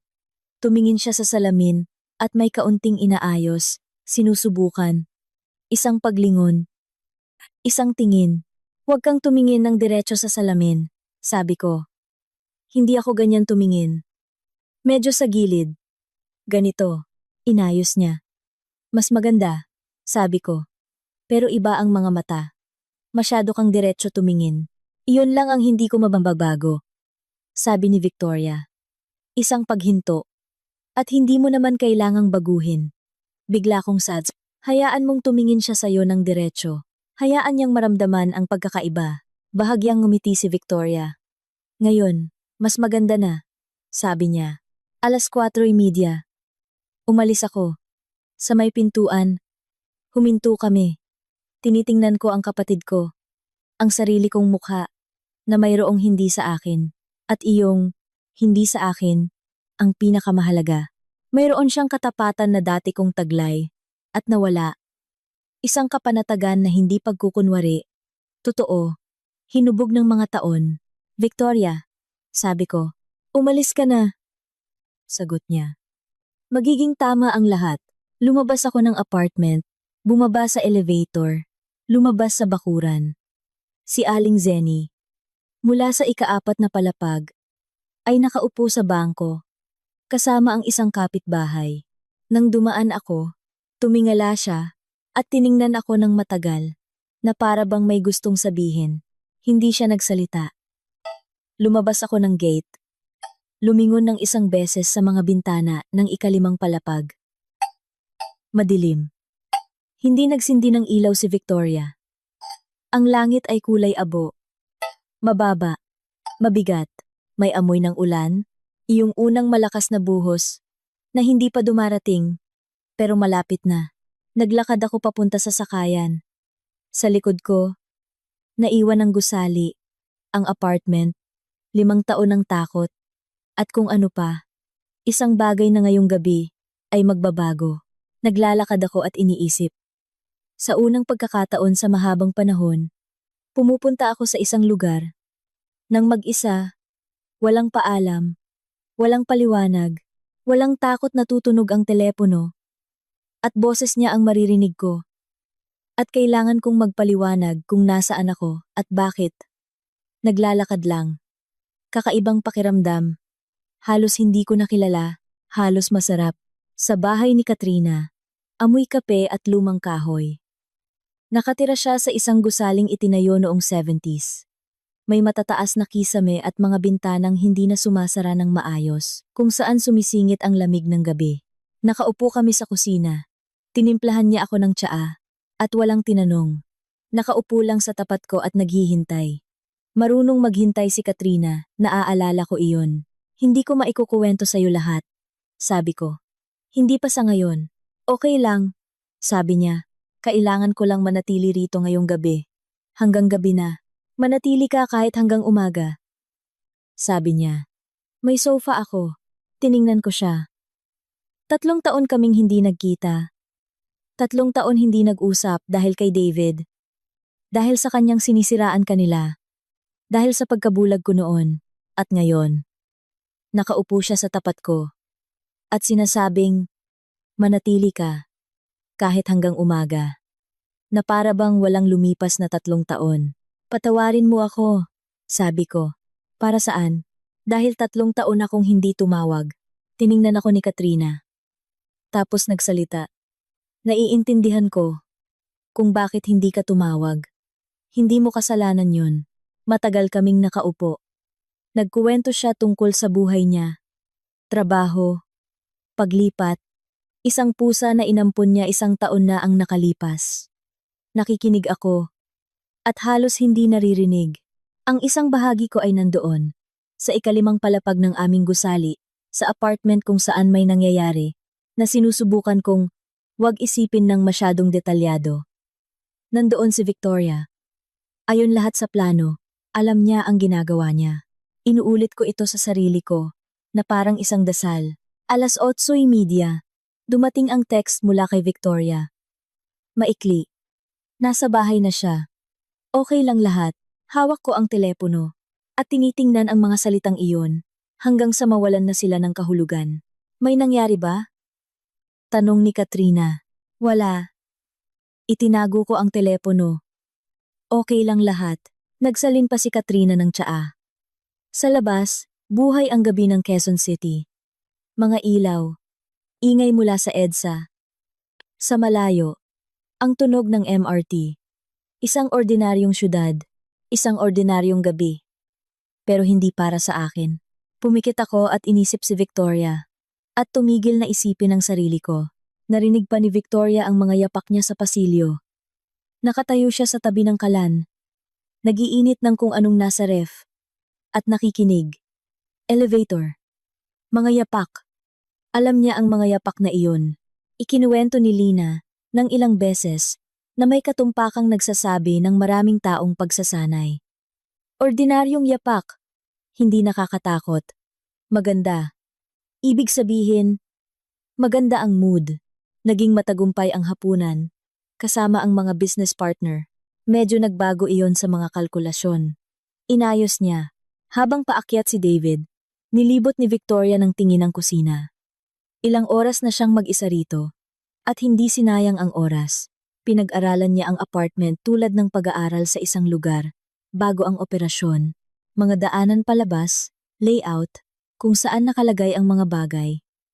Naka-unlock ang sliding door sa balkonahe. Ang pinto ng kwarto ay walang susi. Mabigat ang mesa sa kusina, hindi basta-basta maitutulak. Ang bar sa sala, nakita niya roon ang isang bukas na bote ng brandy. Minarkahan iyon. Sa isa sa mga drawer sa kusina, maingat sa ilalim ng mga papeles, nakita niya ang isang resibo mula sa isang restaurant. 1 linggo na ang nakalipas. Magandang restaurant. Resibo para sa 2 tao. Sa araw na iyon, hindi lumabas si Lina. Alam niya iyon. Tumawag si David noong 7:47 p.m. Malilate ako. May kliyente. Kinuhanan ni Victoria ng litrato ang resibo. Ipinadala sa abogado. Tapos ibinalik ang papel sa dati nitong pwesto. Eksakto kung paano niya ito nakita. Susi sa seradura. Humarap si Victoria sa kalan. Hininaan ang apoy sa ilalim ng kawali. Nakatalikod sa pinto. Eksakto. Tulad ng sinabi ni Lina. Palagi siyang nakatalikod kapag pumapasok si David. Dahil sa takot. Ayaw niyang makita agad ang mukha nito. Hindi takot si Victoria na makita ang mukha niya. Pero ngayon, siya si Lina. Hi, sabi ni David mula sa entrada. Pantay ang boses. Medyo pagod. Maganda nga ang mood. Hi, sagot niya. Mahina, medyo pabulong. Eksakto. Pumasok siya sa sala. Inihagis ang coat sa silya. Narinig niya itong umupo. Narinig ang tunog ng pagtanggal ng cufflinks. Luto na ba ang hapunan? Malapit na. Okay. Isang paghinto. Nasaan si ate mo? Umalis. Pumunta sa kaibigan niya. Okay. Binaligtad ni Victoria ang karne sa kawali. Pantay. Kalmado. Sa loob niya, ganap na katahimikan. Walang pilit. Walang pagtitiimbagang. Katahimikan lang. Marunong siyang pumasok sa ganitong estado. Walang labis. Tanging ang misyon. Tanging ang kailangang gawin. Lumitaw siya sa pintuan ng kusina. Naramdaman niya ang tingin nito. Bago pa man siya lumingon. Anong niluluto mo? Beef nilaga. Sige. Lumapit siya sa ref, kumuha ng tubig, tumayo sa malapit. Mga 1.5 metro ang layo. Umiinom at nakatingin sa kanya. Hindi tumingin si Victoria sa kanya. Abala sa kalan. Bumalik si David sa sala. Huminga ng maluwag si Victoria. Hindi dahil sa takot, kundi dahil sa pagiging focus. Unang kontak. Tapos na. Hindi niya napansin. Tama ang boses. Tama ang mga kilos. Sa ngayon, ayon lahat sa plano. Inihanda niya ang mesa. Inilagay ang mga plato, tulad ng ginagawa ni Lina. Ang sa kanya, mas malapit sa gilid, sa may bintana, kanin sa kanan, tinidor, kutsilyo, mga maliliit na detalye na hindi napapansin ng isang tao hanggat nasa ayos, at napapansin agad kapag may nagbago. Dumating si David. Umupo. Kumuha ng tinidor. Umupo si Victoria sa tapat. Sa simula, tahimik ang hapunan. Kumakain siya at nakatingin sa telepono. Kumakain si Victoria at nakatingin hindi sa kanya, hindi sa malayo sa isang punto sa pagitan nila. Sa gilid ng mata, nakikita niya lahat. Mga kamay niya. Balikat. Anggulo ng ulo. Binabasa ang estado. Magandang mood. Pagod. Busog. Pagkatapos ng hapunan. At medyo nakainom doon ayon sa amoy. Hindi lasing. Relaxed. Napirmahan na ang kontrata. Bigla niyang sabi. Hindi inaalis ang tingin sa telepono. Mabuti. Sagot niya. 3 buwan din naming pinaghirapan yun. Ibinaba niya ang telepono. Tumingin sa plato. Sa wakas, tumango si Victoria. Hindi ngumiti. Ayon kay Lina, bihira na siyang ngumiti sa hapunan nitong mga nakaraang taon. Tumango lang. Medyo matabang ang sabaw, sabi niya. Hindi siya sumagot. Sabi ko, medyo matabang ang sabaw. Narinig ko. Pantay niyang sabi. 1 segundong paghinto. Maliit, halos hindi mahahalata. Inaasahan niya ang ibang reaksyon. Sanay siya sa iba. Alinman sa katahimikan at nakayukong tingin. O pagdadahilan. Sinubukan ko naman. Wala siyang ginawa sa mga iyon. Kinuha niya ulit ang telepono. Kumain pa ng kaunti. Bukas na ba aalis si Victoria? Tanong niya. Hindi ko alam. Hindi niya sinabi. Sana, sabi niya.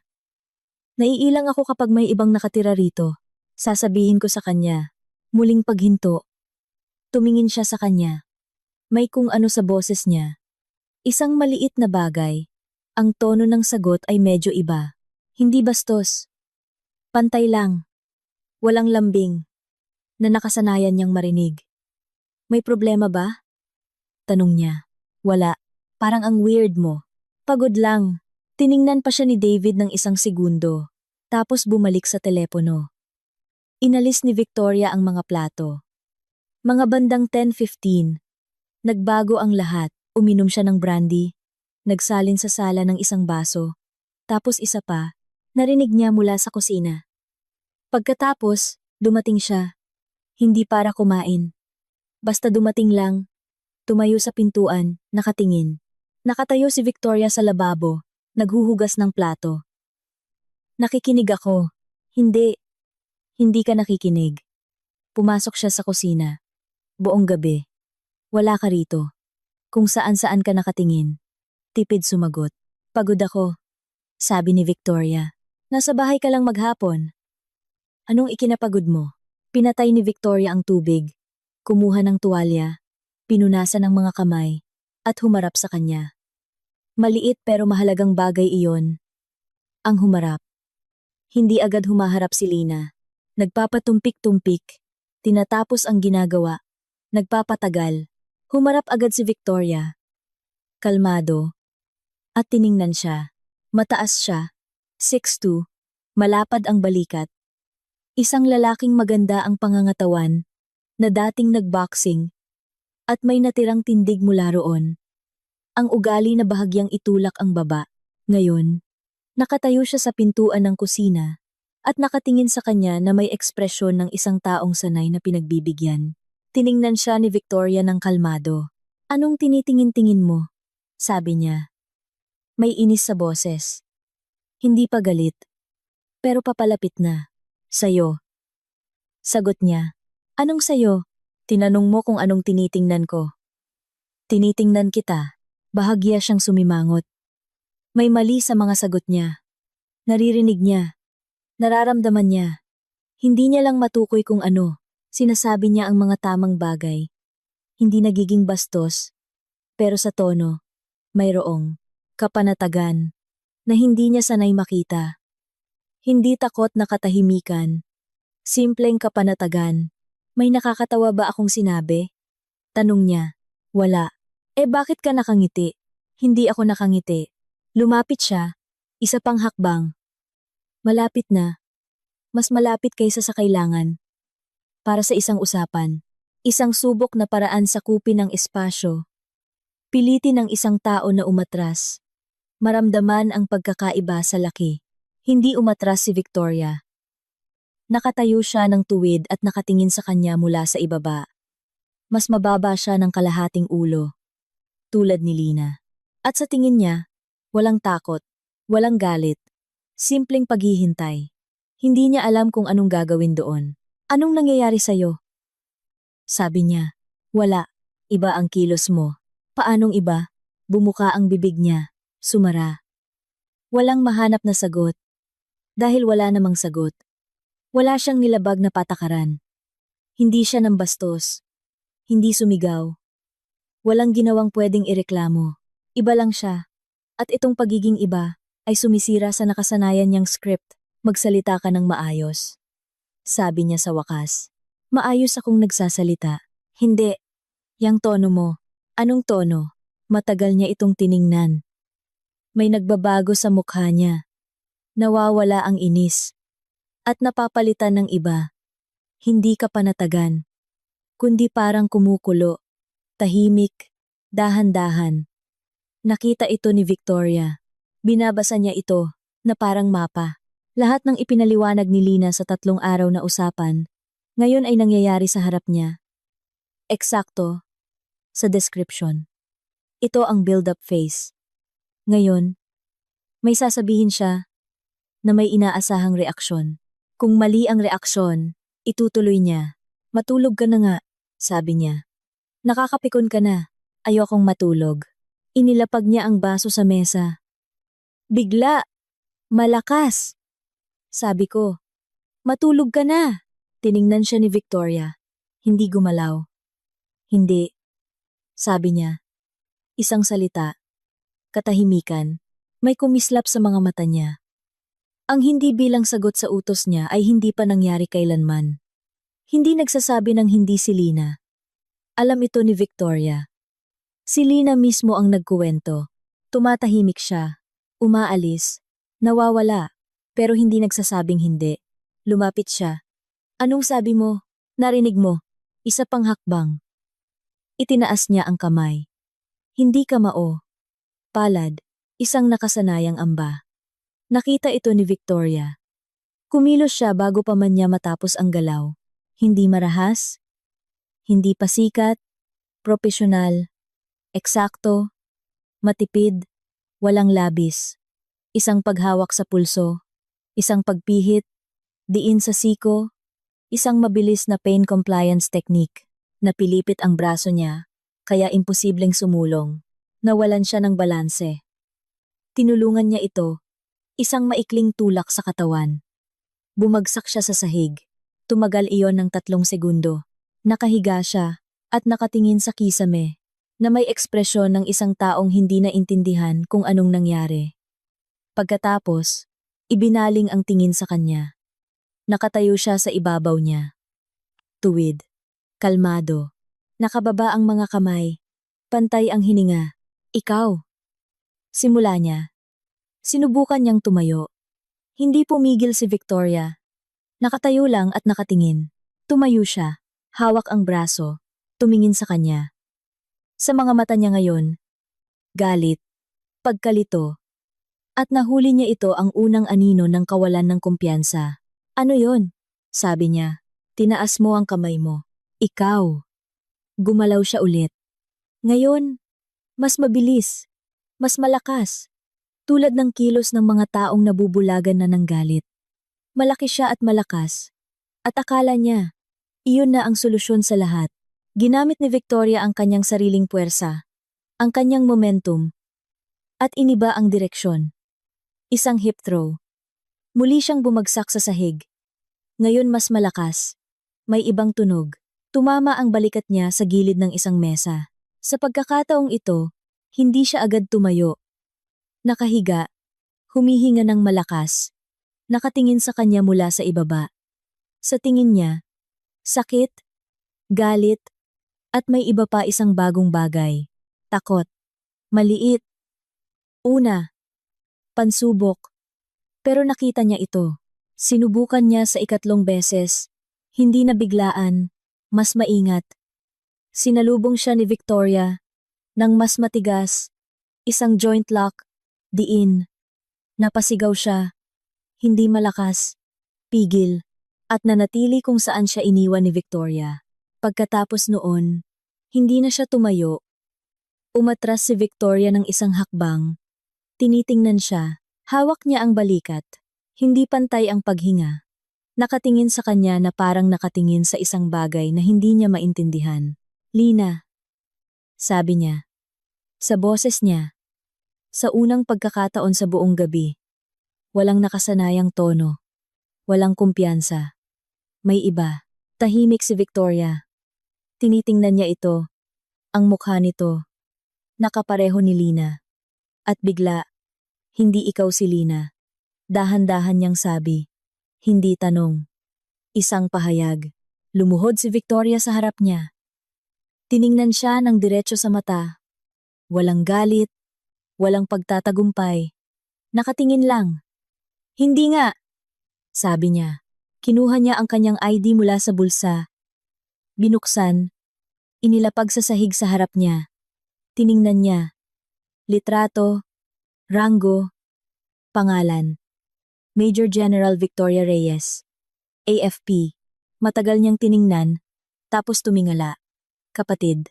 Sabi niya. Oh, bakit ka? Alam mo kung bakit? Tumahimik siya. Pagkatapos, nagsimulang magsalita ng mabilis, magulo. Mga paliwanag? Stress. Trabaho. Hindi niya sinasadya. Nangyari lang. Mga dahilan. Si Lina raw ang nag-uudyok. Hindi niya raw naiintindihan kung gaano kahirap. Negosyo, mga tao, pressure, mga banta. Tahimik, pero mga banta. Kukuha siya ng mga abogado. Wala siyang mapapatunayan. Hindi naman aalis si Lina. Palagi siyang bumabalik. Hindi sumabat si Victoria. Tiningnan niya ito ng kalmado. Walang ekspresyon. At naghintay. Marunong siyang maghintay. Ang mga tao, kapag walang pumipigil, Sa huli ay nauubusan ng sasabihin. Dumating ang punto na iyon. Tumahimik siya. Nakatingin sa kanya. Sa tingin niya, iisa na lang ang natira. Pagod. At iyong nakita na niya kanina. Takot. Anong gusto mo? Tumayo si Victoria. Kinuha ang ID. Ibinalik sa bulsa. Kumuha ng upuan. Inilagay sa tapat niya. Umupo ng tuwid. Mga kamay sa tuhod. Annulment at legal separation. Sabi niya, walang away sa korte. Pipirma ka sa annulment papers nang walang reklamo. Ang apartment, kay Lina. Binili yan habang kasal kayo. Conjugal property. Iyan ang batas. Mga bank account, hati. Ganoon din. Mga personal na gamit, kanya-kanya. Walang habol. Isang paghinto. At wala ng kontak. Walang tawag. Walang text. Walang pagpapakita. Tiningnan niya ito. Wala siyang ititira sa akin, sabi niya. Ititira niya sa'yo kung ano ang sayo ayon sa batas. Kalahati sa'yo, kalahati sa kanya. Patas yun. Kukuha ako ng magaling na abogado. Kumuha ka, pantay na sabi ni Victoria. Karapatan mo yan. Kinuha niya ang telepono. Binuksan. Itinapat sa kanya. Ito ang mga screenshot ng mga text nyo sa loob ng 3 taon. Ito ang mga litrato na may petsa na ipadala na sa abogado. Ito ang resibo mula sa restaurant noong nakaraang linggo. Nakita ko sa drawer mo sa kusina. Isang paghinto. Nagsampa na si Lina ng reklamo sa pulisya kaninang umaga. Itinala ang lahat ng pwedeng itala. Kumpleto na ang dokumento ng abogado. Hindi ito ganap na totoo. Hindi pa nagsasampa ng reklamo si Lina. Pinag-usapan pa lang nila. Pero totoo na may mga dokumento na ang abogado. At alam ni Victoria. Ang mahalaga ay hindi kung ano ang nagawa na, kundi kung ano ang paniniwalaan niya. Matagal niyang tiningnan ang telepono. Nagbibiro ka lang. Pwede kong tawagan ang abogado, ngayon din. Sasagutin niya ang tawag anumang oras. Sinabihan ko na siya. Isang paghinto. Sinisira mo. Sisirain nito ang lahat. Sabi niya sa wakas. Mahina. Ang reputasyon ko. Mga partner ko. Kung lalabas to. Oh. Sabi ni Victoria. Tiningnan niya ito. May nagbabago sa kanya. Dahan-dahan. Tulad ng pagbabago ng yelo. Kapag lumampas sa 0 ang temperatura. Lahat ng matigas sa kanya ang kumpiyansa. Ang pagiging sanay na walang parusa. Ang paniniwalang lahat ay kayang ipaliwanag. Ayusin. Malinis ay nagsisimulang bumigay. Ang natira ay mas malambot. Anong mangyayari kung hindi ako papayag? Tanong niya. Pupunta ang kaso sa korte, sabi ni Victoria. Kasama lahat ng dokumento, testimonya, at isang abogadong walang pakialam sa reputasyon mo. Kakain ito ng oras sa'yo, sa mga partner mo, sa lahat ng nakakakilala sa'yo. Bahagya siyang yumuko, hindi ito banta. Impormasyon ito. May karapatan kang malaman ang sitwasyon. Katahimikan. Nakatingin siya sa sahig, hawak ang balikat. Masakit siguro. Sa labas, umiihip ang hangin. Sa malayo, may dumaang tren. Isang ordinaryong gabi ng tag-ulan, sa isang ordinaryong siyudad. Anong gagawin mo sa akin? Mahina niyang tanong. Napakahina. Tulad ng tanong ng mga taong wala ng alas. Wala, sagot ni Victoria. Aalis ako. Hindi na babalik si Lina dito. Pipirmahan mo ang sasabihin ng abogado. Iyon lang. Tapos na. Tapos na. Muli siyang nanahimik ng matagal. Naghintay si Victoria. Hindi siya minadali. Ang pagmamadali sa mga ganitong sandali ay pagkakamali. Kailangang sila mismo ang makarating doon. Aalis. Aalis na siya talaga. Bigla niyang sabi. Kakaiba ang boses. Nalilito. Na para bang ngayon niya lang naintindihan. Ang isang bagay na halata. Oo, talaga, sabi ni Victoria. Dahil dito. Sa 3 taon na to. Isang paghinto. Hindi ko akalaing aalis siya. Tiningnan siya ni Victoria. O na kaya niyang umalis. Hindi siya sumagot. Palagi niyang kaya, sabi ni Victoria. Kinumbinsi mo lang siyang hindi. Maginhawa kasi, may kung ano sa mukha niya. Ang huling nananatili roon ay gumalaw. Hindi pagsisisi, hindi hiya. Simpleng pag-unawa sa nangyari. Matalino siyang tao. Kapag wala nang matakbuhan, mabilis siyang nakakaintindi. Sige, sabi niya. Napakahina. Tumayo si Victoria, inayos ang silya, ibinalik sa mesa. Kinuha ang ID na nasa sahig pa rin. Hindi niya pinulot at ibinalik sa bulsa. Nakatayo pa rin si David, nakatingin sa kanya. Alam ba niyang nandito ka? Oh, at pumayag siya. Tiningnan siya ni Victoria. Desisyon niya to, sabi niya. Sa unang pagkakataon sa 3 taon, desisyon niyang buo. Naglakad siya papunta sa pasilyo. Isinuot ang jacket. Kinuha ang maliit na bag. Sumunod siya. Nakatayo sa may pintuan ng sala. At nakatingin sa kanya. Tulad ng pagtingin sa isang estranghero. Kahit kilala ang mukha. Pinlano mo to, no? Sabi niya. Hindi naninisi. Nagsasabi lang. Matagal na? Oh, at hindi ka natakot na. Baka iba ang mangyari? Binuksan ni Victoria ang pinto. Lumingon. Namumuno ako ng mga tao sa mga sitwasyong pwedeng maging iba ang mangyari. Sabi niya. Trabaho ko yun. Nagpaplano ako para hindi mangyari ang iba. Isang paghinto. Kung lalabagin mo ang kahit isa sa mga kondisyon, dagdag niya. Babalik ako. At sa susunod, wala na akong leave na kailangang ingatan. Lumabas siya. Isinara ang pinto. Tahimik sa pasilyo. May amoy ng lumang kahoy at alikabok. Bumaba siya sa hagdanan. Hindi sa elevator. Naglakad. Lumabas sa bakuran. Nagsimula ng umambon. Ang unang ambon pagkatapos ng malakas na ulan, magaan, halos hindi maramdaman. Pumapatak sa semento at sa mga dahon, sa mga bangkong wala ng tao. Huminto si Victoria sa gitna ng bakuran. Tumingala, hinayaang mabasa ang mukha. Pagkatapos, kinuha ang telepono. Nag-vibrate ito sa kamay ko, bago ko pa man makuha. Nakita ko ang pangalan niya sa screen, at halos mabitawan ko ang telepono. Lina, sabi niya. Okay na. Nasa bakuran ako. Umuwi ka na. Ikaw, hinihintay kita rito. Umuwi ka na. Sinabi ko kay Katrina na kailangan ko nang umalis. Hinatid niya ako sa pinto. Ibinigay ang isang jacket. Naiwan ko ang akin sa pagmamadali. At sinabing, tumawag ka. Hindi para magkuwento. Basta tumawag ka. Tumango ako. 20 minutong lakad lang ang layo ng bahay.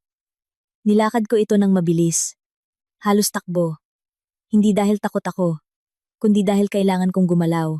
Kailangan kong pisikal na lumapit sa nangyari na. Para maging totoo, nakatayo si Victoria sa bakuran. Sa tabi ng mga duyan. Naka-jacket. Mga kamay sa bulsa. Umuulan ng mahina. Pumasok ako sa gate. Nakita niya ako. Huminto kami. Ilang hakbang ang layo. Tinitingnan ko siya. Buo. Kalmado. May ambon sa buhok. Okay ka lang? Sabi ko. Okay lang. Siya. Pumayag na siya. Sabi niya. Pipirmahan niya lahat. Tatawagan ka ng abogado bukas ng umaga. Nakatayo ako at tinitingnan siya. 3 taon. 3 taon ng lahat ng ito. 3 taon ng takot. Ng pagkasanay sa sakit.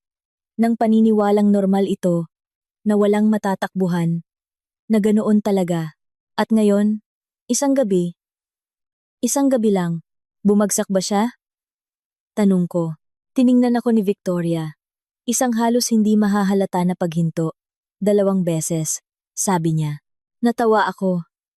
Kakaibang tawa, nerbiyoso, sa gitna ng mga bagay na hindi luha, pero malapit na. Tinitingnan ako ni Victoria, at sa mukha niya, may kung anong hindi ko masabi ang pangalan. Hindi pagmamalaki. Isang bagay na mas tahimik. Mabuti, sabi ko. Mabuti. Umuulan. Walang tao sa bakuran. Umuugoy ang ilaw ng poste sa hangin. Umuugong ang Quezon City sa malayo. Nakatayo kaming dalawa sa gitna ng bakuran. Dalawang babaeng may iisang mukha at tahimik. Pagkatapos, lumapit si Victoria. Niyakap ako hindi mahigpit, hindi matagal. Niyakap lang. Tulad ng pagyakap ng mga taong magkakilala habang buhay, na hindi na kailangan pang magpaliwanag. Pumikit ako. Sa likod, ang bahay kung saan may nagtapos. Bumalik si Victoria mga hating gabi. Narinig ko ang mga yapak niya sa hagdanan. Hindi iyong mga yapak na kinatatakutan ko sa loob ng 5 taon. Iba magaan, pantay, tiwala. Nakatayo ako sa medyo bukas na pinto at naghihintay. Pumasok siya, hinubad ang jacket, isinabit sa kawit, unang subok pa lang, tumingin sa akin. Tiningnan ko siya. Walang nagsalita. Lumapit ako. Lumapit siya. At nakatayo lang kami sa pasilyo. Magkayakap? Tahimik? Hindi matagal. Nakatayo lang. Magpakulo ka ng tubig, sabi niya sa wakas. Nagpakulo ako ng tubig. Umupo kami sa kusina. Sa hindi ko na mabilang na pagkakataon sa mga araw na ito. At ikinuwento ni Victoria ang lahat. Walang palamuti, walang drama, ayon sa pagkakasunod-sunod, kung paano siya pumasok, kung paano naganap ang hapunan, kailan nagsimula, anong ginawa niya. Nakikinig ako at namumutla. Ramdam ko ito, pisikal, kung paano nawawala ang dugo sa mukha ko. Hindi dahil takot, hindi na, tapos na, kundi dahil ang marinig ito ng malakas, kung paano siya umamba, kung paano siya bumagsak ay iba kaysa sa pag-iisip lang. Tumama siya sa balikat, sabi niya. Sa pangalawang beses. Sasakit yan bukas. Sabi mo 2 beses. Sabi ko, 3. Pagkatapos ng pangalawa, sinubukan niya ulit. Nagkibit balikat siya. May mga taong hindi nakakaintindi. Sa 2 beses, natawa ako ulit. Ang parehong kakaibang tawa, nerbiyoso at halos masaya. Mabuti, sabi ko. Mabuti na 3, tiningnan ako ni Victoria. Tapos, ngumiti rin. Isang totoong ngiti. Hindi iyong karaniwan niyang pinapahintulutan, isang bihira. Pumayag na siya. Ulit niya. Bukas, tawagan mo si Attorney Reyes. Sabihin mong, handa na siya sa negosasyon. Alam na niya ang susunod. At baka siya ang unang tumawag. Bago ka pa makatawag. Para lang sabihin. Ginagawa yan ng mga tao minsan. Anong sasabihin ko? Makinig ka. Huwag kang mangako ng kahit ano. Huwag kang magkomento. Makinig ka lang at sabihin mo. Naiintindihan ko. Ang lahat ng iba pa. Kay Attorney Reyes na. Tumango ako. Victoria. Salamat. Tumingin siya sa tasa. Tapos sa akin. Wag na. Sabi niya. Sasabihin ko pa rin. Sabihin mo na lang kapag tapos na talaga lahat. Tumayo siya. Inilagay ang tasa sa lababo. Matulog ka na. Kailangan mo yan. Ikaw? Ako rin. Sina. Pumunta ako. Humiga, pumikit. Sa labas, umuulan pa rin. Narinig ko ang katahimikang dala nito. Iba ang tunog ng syudad kapag umuulan. Mas malambot, na para bang may naghina ng volume. Naisip ko, bukas, ibang araw na. Hindi dahil biglang naging maayos ang lahat. Hindi ganoon. Sa pelikula lang. Kundi dahil may isang bagay na hindi gumagalaw sa loob ng 3 taon, ay gumalaw. Isang bagay na tila matibay at panghabang buhay, ay hindi pala ganoon. Nakatulog ako agad. Sa unang pagkakataon sa mahabang panahon, tumawag siya ng 9:30 ng umaga. Nakaupo ako, may kape, nakatingin sa basang bakuran. Nag-eehersisyo si Victoria sa sala. Halos tulad ng dati. Nag-vibrate ang telepono. Numero niya. Sinagot ko. Lumabas si Victoria mula sa sala. Tumayo sa pintuan ng kusina. Nakatingin sa akin. Tumango. Hello. Sabi ko. Lina. Iba ang boses niya. Hindi iyong kilala ko. Hindi dominante. Hindi iritado. Boses lang ng isang pagod na tao. Handa na akong pirmahan lahat.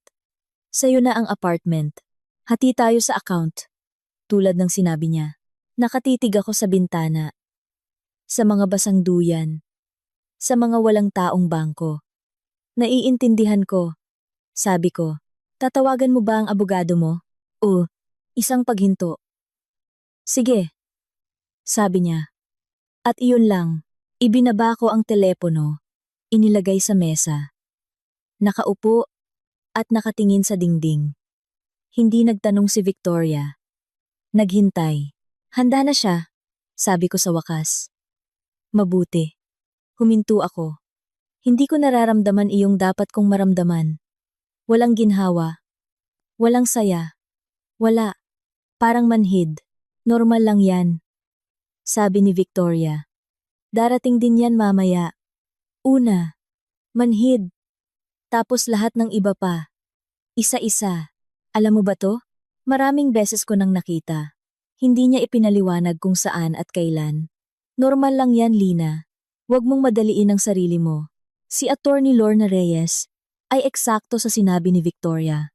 Isang babaeng mga 50s, nasa isang formal na business suit, maikli ang buhok, at may tingin ng isang taong marami nang nakita, at matagal nang hindi nagugulat. Mabilis at eksakto niyang inasikaso ang kaso. Walang drama, walang aliw, walang mahabang diskusyon tungkol sa kawalan ng hustisya. Mga katotohanan lang, dokumento, kung ano ang kailangang gawin at sa anong pagkakasunod-sunod. Nagkita kami sa opisina niya. Maliit, maayos, may isang halaman sa paso sa tabi ng bintana at mga tambak ng folder sa estante. Sumama si Victoria, nakaupo sa gilid, at tahimik. Marunong siyang maging hindi kapansin-pansin kapag kailangan, nagtanong si attorney. Reyes, mga tanong na nasagot ko na kay Victoria. Pero sa ibang ayos at may ibang layunin legal. Petsa ng kasal. Dokumento ng apartment. Joint accounts. May anak ba? Wala. Nakarehistro ba ang ari-arian sa kanyang kumpanya? O sa kanya bilang individual sa kanya? Alam ko iyon. Sa huli, matagal niya akong tiningnan, tulad ng pagtingin ng mga doktor pagkatapos ng check-up. Hindi ka ang una. At hindi ka ang huli. Sabi niya. Pero isa ka sa iilan na nakaalis bago pa lumala. Lumalala pa ba kaysa rito? Tanong ko. Karaniwan. Lumalala. Sabi niya. Mabuti na lang at nandito ka na. Hindi niya tinanong kung paano ako nagdesisyon. Hindi niya iyon sakop. Ang sakop niya ay mga dokumento. Lumabas kami. Naglakad si Victoria sa tabi ko. Tag-ulan. Kulay abong langit. Basang bangketa. Iniisip ko ang sinabi ni Attorney Reyes. Isa ka sa iilan na nakaalis. Nakaalis, na para bang isang karera. Kung saan ang finish line ay isang masamang bagay na naiwasan ko. Ayokong isipin iyon. Pero iniisip ko. Tama na, sabi ni Victoria. Tiningnan ko siya. May mabigat kang iniisip, sabi niya. Tama na para sa araw na ito. Pumunta tayo sa ibang lugar. Saan? Hindi ko alam. Kahit saan. Kailan ka huling lumabas? Nang walang dahilan. Nag-isip ako. Matagal na. Kung ganoon. Tara na. Naglakad kami ng 3 oras. Walang direksyon. Walang plano. Pumasok sa isang coffee shop. Uminom ng kape. Naglakad sa isang parke. Mga dahon na basa. Malagkit. Tumingin si Victoria sa paligid na may ekspresyon ng mga taong bumalik mula sa isang mahabang paglalakbay. Lahat ay pamilyar at medyo iba. Namimiss mo ba ang syudad? Tanong ko. Kapag nandoon ako? Ang amoy, sabi niya. Iba ang amoy dito kaysa roon. Palagi kong napapansin. Anong amoy doon? Tuyo, mainit. Iba. Hindi niya sinabi kung saan eksakto ang doon. Hindi na ako nagtanong. Ang sumunod na ilang araw ay kakaiba, tahimik, at parang hindi totoo. Hindi na tumawag si David. Hindi na ako bumalik sa apartment.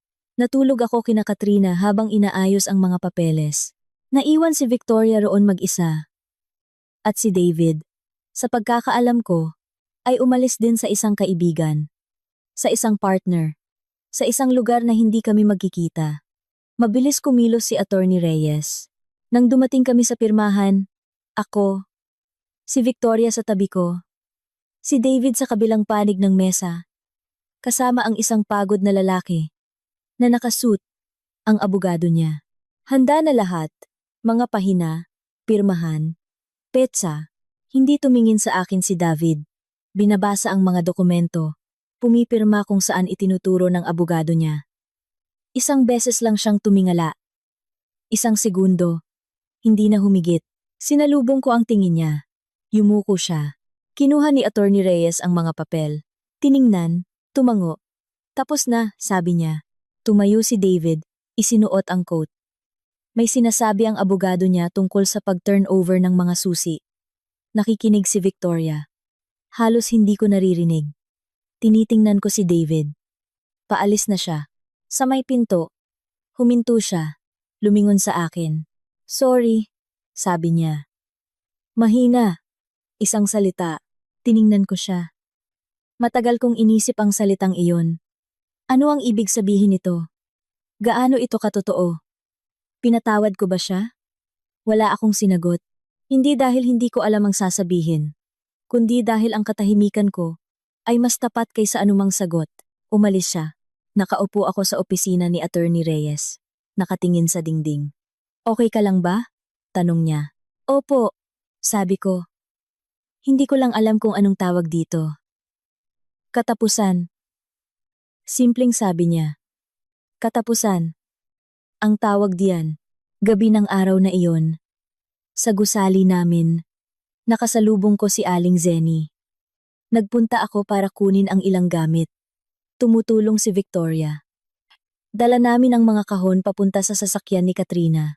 Nakatayo si Aling Zenny sa tabi ng mga mailbox. Lina, sabi niya. Huminto ako. Naririnig ko, sabi ni Aling Zenny. Marami akong naririnig sa buong panahong ito. Tinitingnan niya ako. Sa mga mata niya, mayroong hiya. Pasensya na kung nanahimik ako. Hindi ko alam kung paano. Natakot akong baka mas lumala. Kung hindi niya natapos. Inisip ko kung anong sasabihin. Na sa loob ng 3 taon, ay nakaupo siya sa bangko. At alam niya at nanahimik siya. At naiintindihan ko kung bakit. Nanahimik ang mga tao dahil sa takot, sa ugali, sa paniniwalang hindi nila ito problema. Ako mismo, nanahimik sa sarili kong kapatid. Okay na po, sabi ko sa wakas. Okay na po ang lahat, tumango siya. Isang maliit, payat na babae na may napakaraming hindi nasabi sa tamang oras. Saan ka na ngayon? Tanong niya. Sa isang kaibigan muna, tapos hahanap ng sarili kong lugar. Mabuti yan, sabi ni Aling Zenny. Mabuti ang may sarili. Inabot niya ang kamay niya. Kinuha ko ito. Magpakatatag ka, sabi niya. Lumabas si Victoria na may daladalang kahon. Hinintay ako. Si Aling Zenny. Sabi ko. Nakita ko. Alam niya lahat. Maraming nakakaalam. Sabi ni Victoria. Magkakaiba lang sila manahimik. Hindi ito dahilan. Pero totoo, isinakay namin ang huling kahon. Tiningnan ko ang gusali. Ang bintana sa ika-5 palapag kung saan may ilaw-ilaw niya. Huling beses kong tiningnan ang ilaw na iyon. Sumakay ako sa kotse, pinaandar, at umalis. Ang natitirang 5 araw ng leave ni Victoria. Magkasama kami. Nagpunta kami sa kabundukan ng Rizal. Mga 2 oras na biyahe, tahimik na lugar, kagubatan, ilog. Naglakad kami sa isang trail. Halos hindi kami nag-usap. Naglakad lang. Nakarating ka na ba rito dati? Tanong ko. Kasama si Papa. Mga 12 taong gulang tayo. Naalala ko ang biyaheng iyon. Isinama kami ni Papa. Nag-iwan kami ng tent at nagsiga. Tinuruan niya kaming magbasa ng mga bituin. Matutuwa siya, sabi ko. Para sa ating dalawa. Pagtatama ni Victoria, nakarating kami sa ilog. Madilim at tahimik ang tubig. Namimiss ko to, sabi niya. Kapag nandoon ako, namimiss ko ang mga ganitong lugar. Ang katahimikan. Doon, walang katahimikan. Dito, Ang katahimikan ay kapag tahimik lang talaga. Victoria, sabi ko, hindi ka ba nagsisisi na pinili mo to ang militar? Lahat ng ito, at hindi ka na natili rito. Nagkaroon ng pamilya. Matagal siyang nag-isip.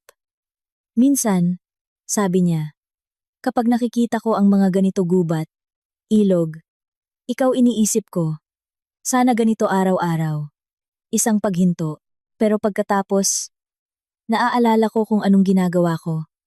Na kung wala ako roon, iba ang mangyayari. At naiintindihan kong iyon ang lugar ko. Ang ginagawa ko. Mas mahalaga iyon kaysa sa kaginhawahan. Sa huling gabi, nakaupo kami kina Katrina. Tinitingnan ang mga lumang litrato. Mga bata pa kami. Magkamukha. Pareho tayo noon. Sabi ni Victoria. Hindi. Umiling siya. Magkaiba tayo simula pa lang. Magkamukha lang tayo tingnan. Totoo. Sabi ko. Palagi kong alam na mas malakas ka. Mas malakas? Tiningnan ni Victoria ang isang litrato. Palagi kang mas mapalambot. Ang lambot, lakas iyon. Lina, hindi kahinaan. Hindi mo lang alam kung paano gamitin ng tama. Pinaniwala kanyang ang lambot ay isang depekto. Kasinungalingan niya yon. Tiningnan ko siya. Hindi mo yan sinabi sa akin. Kailanman. Akala ko, alam mo, hindi ko alam. Tumango siya. Ngayon, alam mo na, maaga pa. Madilim. Tumunog ang telepono niya. Narinig ko ang usapan. Maikli. Profesional. Oo. Naintindihan ko. Kailan? Okay. Binuksan niya ang pinto. Kailangan ko nang umalis. Sabi niya. Naiintindihan ko. Pinaikli ng 3 araw. Naiintindihan ko. Vic, tumango siya. Kinuha ang rucksack niya. Palaging handa. Hinatid ko siya sa istasyon ng bus. Madaling araw. Wala pang gaanong sasakyan. Tahimik kami sa biyahe. Sa istasyon, isinuot niya ang uniforme niya. Isang general, kaya mo yan. Sabi niya. Alam ko. Tiningnan ko siya. Ngayon, alam ko na. Si attorney. Reyes na ang bahala. May konting papeles pa. Ipaliwanag niya. Walang mahirap. Aayusin ko. Pumili ka ng apartment. Huwag kang magmadali. Victoria. Pinigilan ko siya. Kaya ko. Tumahimik siya. Tumingin sa akin. Kaya mo. Ulit niya. Hindi pa alala. Kundi kumpirmasyon. Inanunsyo ang bus niya. Kinuha niya ang rucksack. Umalis ka na. Sabi ko. Naglakad siya. Diretso. Sa may pinto papasok sa bus. Huminto siya. Lumingon.